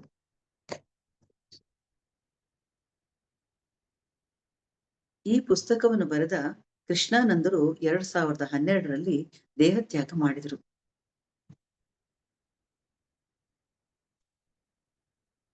ಈ ಸಾರ್ಥಕ ಜೀವನ ನಡೆಸಿದ ಜಗತ್ತು ಕಂಡ ಆಧುನಿಕ ಋಷಿ ಮಹರ್ಷಿ ಅಮರ. ಅವರು ನಮ್ಮೆಲ್ಲರಿಗೂ ದಾರಿದೀಪವಾಗಿದ್ದಾರೆ ಮತ್ತು ಕೃಷ್ಣಾನಂದರ ಅಮರ ಮತ್ತು ಕೃಷ್ಣಾನಂದರ ಮಾರ್ಗದರ್ಶನಗಳು ನಮ್ಮೆಲ್ಲರಿಗೂ ಸದಾ ಇರುತ್ತವೆ. ಇಲ್ಲಿಗೆ ನಾನು ಈ 5 ದಿನಗಳ ಸ್ವಾಧ್ಯಾಯವನ್ನು ಮುಗಿಸಲಿದ್ದೇನೆ. ಈ ಸ್ವಾಧ್ಯಾಯವನ್ನು ನಿಮ್ಮೊಂದಿಗೆ ಹಂಚಿಕೊಳ್ಳಲು ನಮ್ಗೆ ಅವಕಾಶ ಮಾಡಿಕೊಟ್ಟ ಶ್ರೀಮತಿ ಅನಿತಾ ಪಿಂಡಿ ಮೇಡಮ್ಗೆ ಮತ್ತು ಪಿರಮಿಡ್ ಕಾಲ್ ಸರ್ವಿಸ್ ಬೆಂಗಳೂರು ಮತ್ತು ಇದರಲ್ಲಿ ಭಾಗವಹಿಸಿದ ಎಲ್ಲರಿಗೂ ನನ್ನ ಹೃತ್ಪೂರ್ವಕ ವಂದನೆಗಳನ್ನು ಅರ್ಪಿಸಲು ಇಚ್ಛಿಸ್ತೇನೆ. ಹಾಗೆ ನನ್ನ ದೀಕ್ಷಾ ಗುರುಗಳ ಪಾದಾರವಿಂದಗಳಿಗೆ ವಂದಿಸಿ ಆಶೀರ್ವಾದವನ್ನು ಬೇಡುತ್ತಾ ಅವರೇ ರಚಿಸಿದ ಒಂದು ಸಣ್ಣ ಪದ್ಯವನ್ನ ನಾನೀಗ 2 ಲೈನ್ ಹೇಳಿ ಇದನ್ನ ಮುಗಿಸ್ಲಿಚ್ಛಿಸ್ತೇನೆ. ಗುರುಗಳಿಗೆ ವಂದಿಸುತ್ತಾ, ಬಂದಿಹೇನು ಇಂದಿಲ್ಲಿ ಕಾದಿಹೇನು ನಿನಗಾಗಿ, ಓ ಆತ್ಮ ಗುರುವೇ, ಓ ಎನ್ನ ಗುರುವೇ. ಬಂದಿಹೇನು ಇಂದಿಲ್ಲಿ ಕಾದಿಹೇನು ನಿನಗಾಗಿ, ಓ ಆತ್ಮ ಗುರುವೇ, ಓ ಎನ್ನ ಗುರುವೇ. ಹಾದಿಯದು ಹಲವಿರಲಿ, ಕಲ್ಲಿರಲಿ ಮುಳ್ಳಿರಲಿ, ಹಾದಿಯದು ಹಲವಿರಲಿ, ಕಲ್ಲಿರಲಿ ಮುಳ್ಳಿರಲಿ, ಗುರು ಕೃಪೆಯು ಯಮಗಿರಲಿ, ಗುರು ಕೃಪೆಯು ಯಮಗಿರಲಿ. ಬಂದಿಹೇನು ಇಂದಿಲ್ಲಿ ಕಾದಿಹೇನು ನಿನಗಾಗಿ, ಓ ಆತ್ಮ ಗುರುವೇ, ಓ ಆತ್ಮ ಗುರುವೇ, ಓ ಎನ್ನ ಗುರುವೇ. ತುಂಬ ಹೃದಯ ಧನ್ಯವಾದಗಳು. ನನಗೆ ಇಷ್ಟು ಅವಕಾಶ ಮಾಡಿಕೊಟ್ಟ ಎಲ್ಲರಿಗೂ ತುಂಬ ಹೃದಯದ ಧನ್ಯವಾದಗಳು. Thank you master. ತಮ್ಗೆ PCSP ವತಿಯಿಂದ ಎಲ್ಲಾ ಧ್ಯಾನಿಗಳ ಪರವಾಗಿ ಆತ್ಮವಂದನೆಗಳನ್ನ ತಿಳಿಸ್ತಾ, ಮಾಸ್ಟರ್ ಅದ್ಭುತವಾಗಿ ಸ್ವಾಧ್ಯಾಯ ತಿಳಿಸಿದ್ರಿ. ಅದ್ರ ಜೊತೆಲಿ ಇಷ್ಟು ಸುಮಧುರವಾಗಿ ಬೆಳಗ್ಗೆನೆ ನಮ್ಮನ್ನೆಲ್ಲ ಒಂದು ಸಂಗೀತ ಲೋಕಕ್ಕೆ ಕರ್ಕೊಂಡು ಹೋದ್ರಿ. ಇನ್ನು ಕೇಳ್ತಾ ಇರ್ಬೇಕು ಅನ್ನಿಸ್ತದೆ ತಮ್ಮ ವಾಯ್ಸ್, ಅಷ್ಟು ಅದ್ಭುತ ಹಾಡಿದ್ರಿ. Thank you master. Hand raise ಮಾಡಿದ್ದಾರೆ ನಾಗರತ್ನ ಮಾಸ್ಟರ್. ಮಾತಾಡಿ ಮಾಸ್ಟರ್.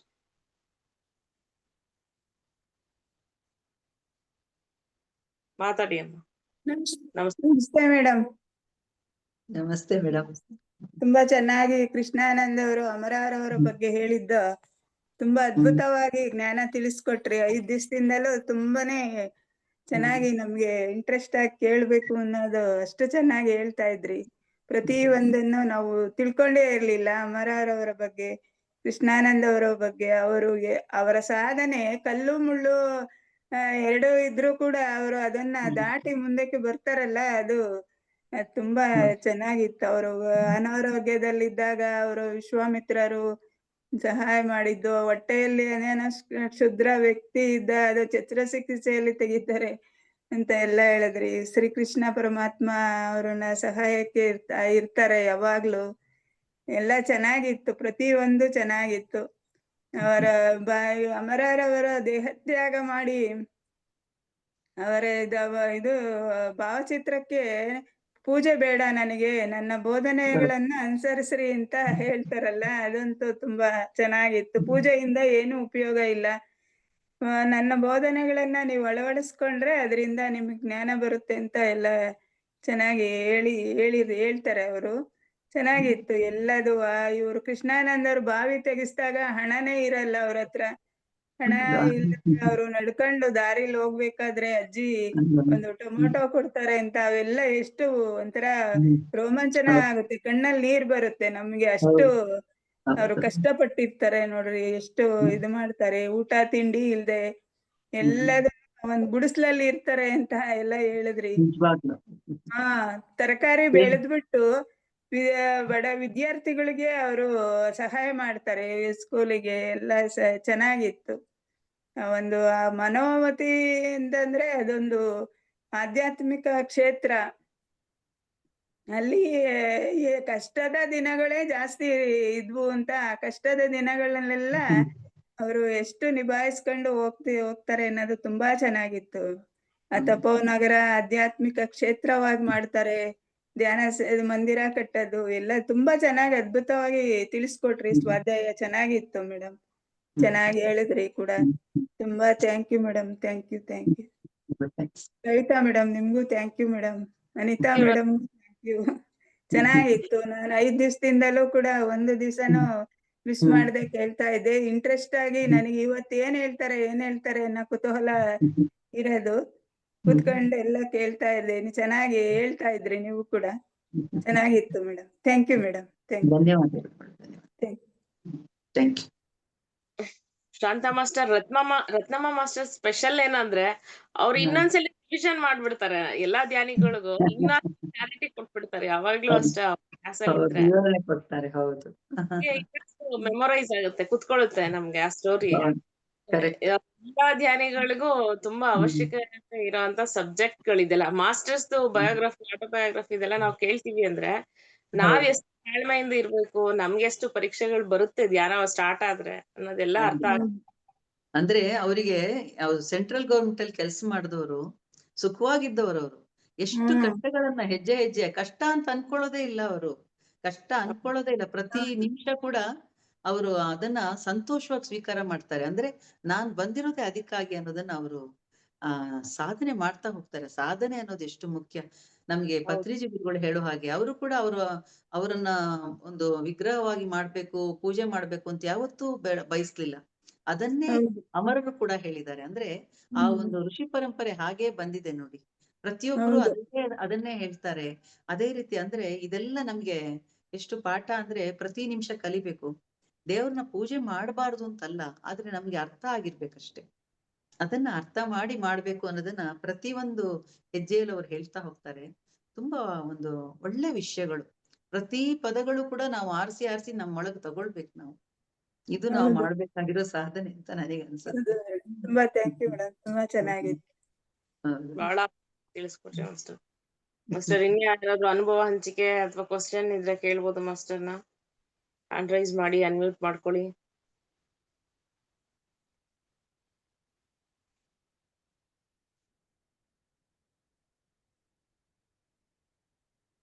ಮಾಸ್ಟರ್, ಈ ಒಂದು ಪುಸ್ತಕ ಈಗ ನೀವು ಸ್ವಾಧ್ಯಾಯ ಮಾಡಿದ್ರಲ್ಲ, ಇದ್ರಲ್ಲಿ ಬರೀ ಅಮರ ಅವರ ಸ್ಟೋರಿ ಮಾತ್ರನೇ ಇರೋದಾ ಅಥವಾ ಇನ್ನೂ ಹಲವು ಮಾಸ್ಟರ್ಸ್ ಗಳ ಸ್ಟೋರಿ ಏನಾದ್ರು ಇದೆಯಾ?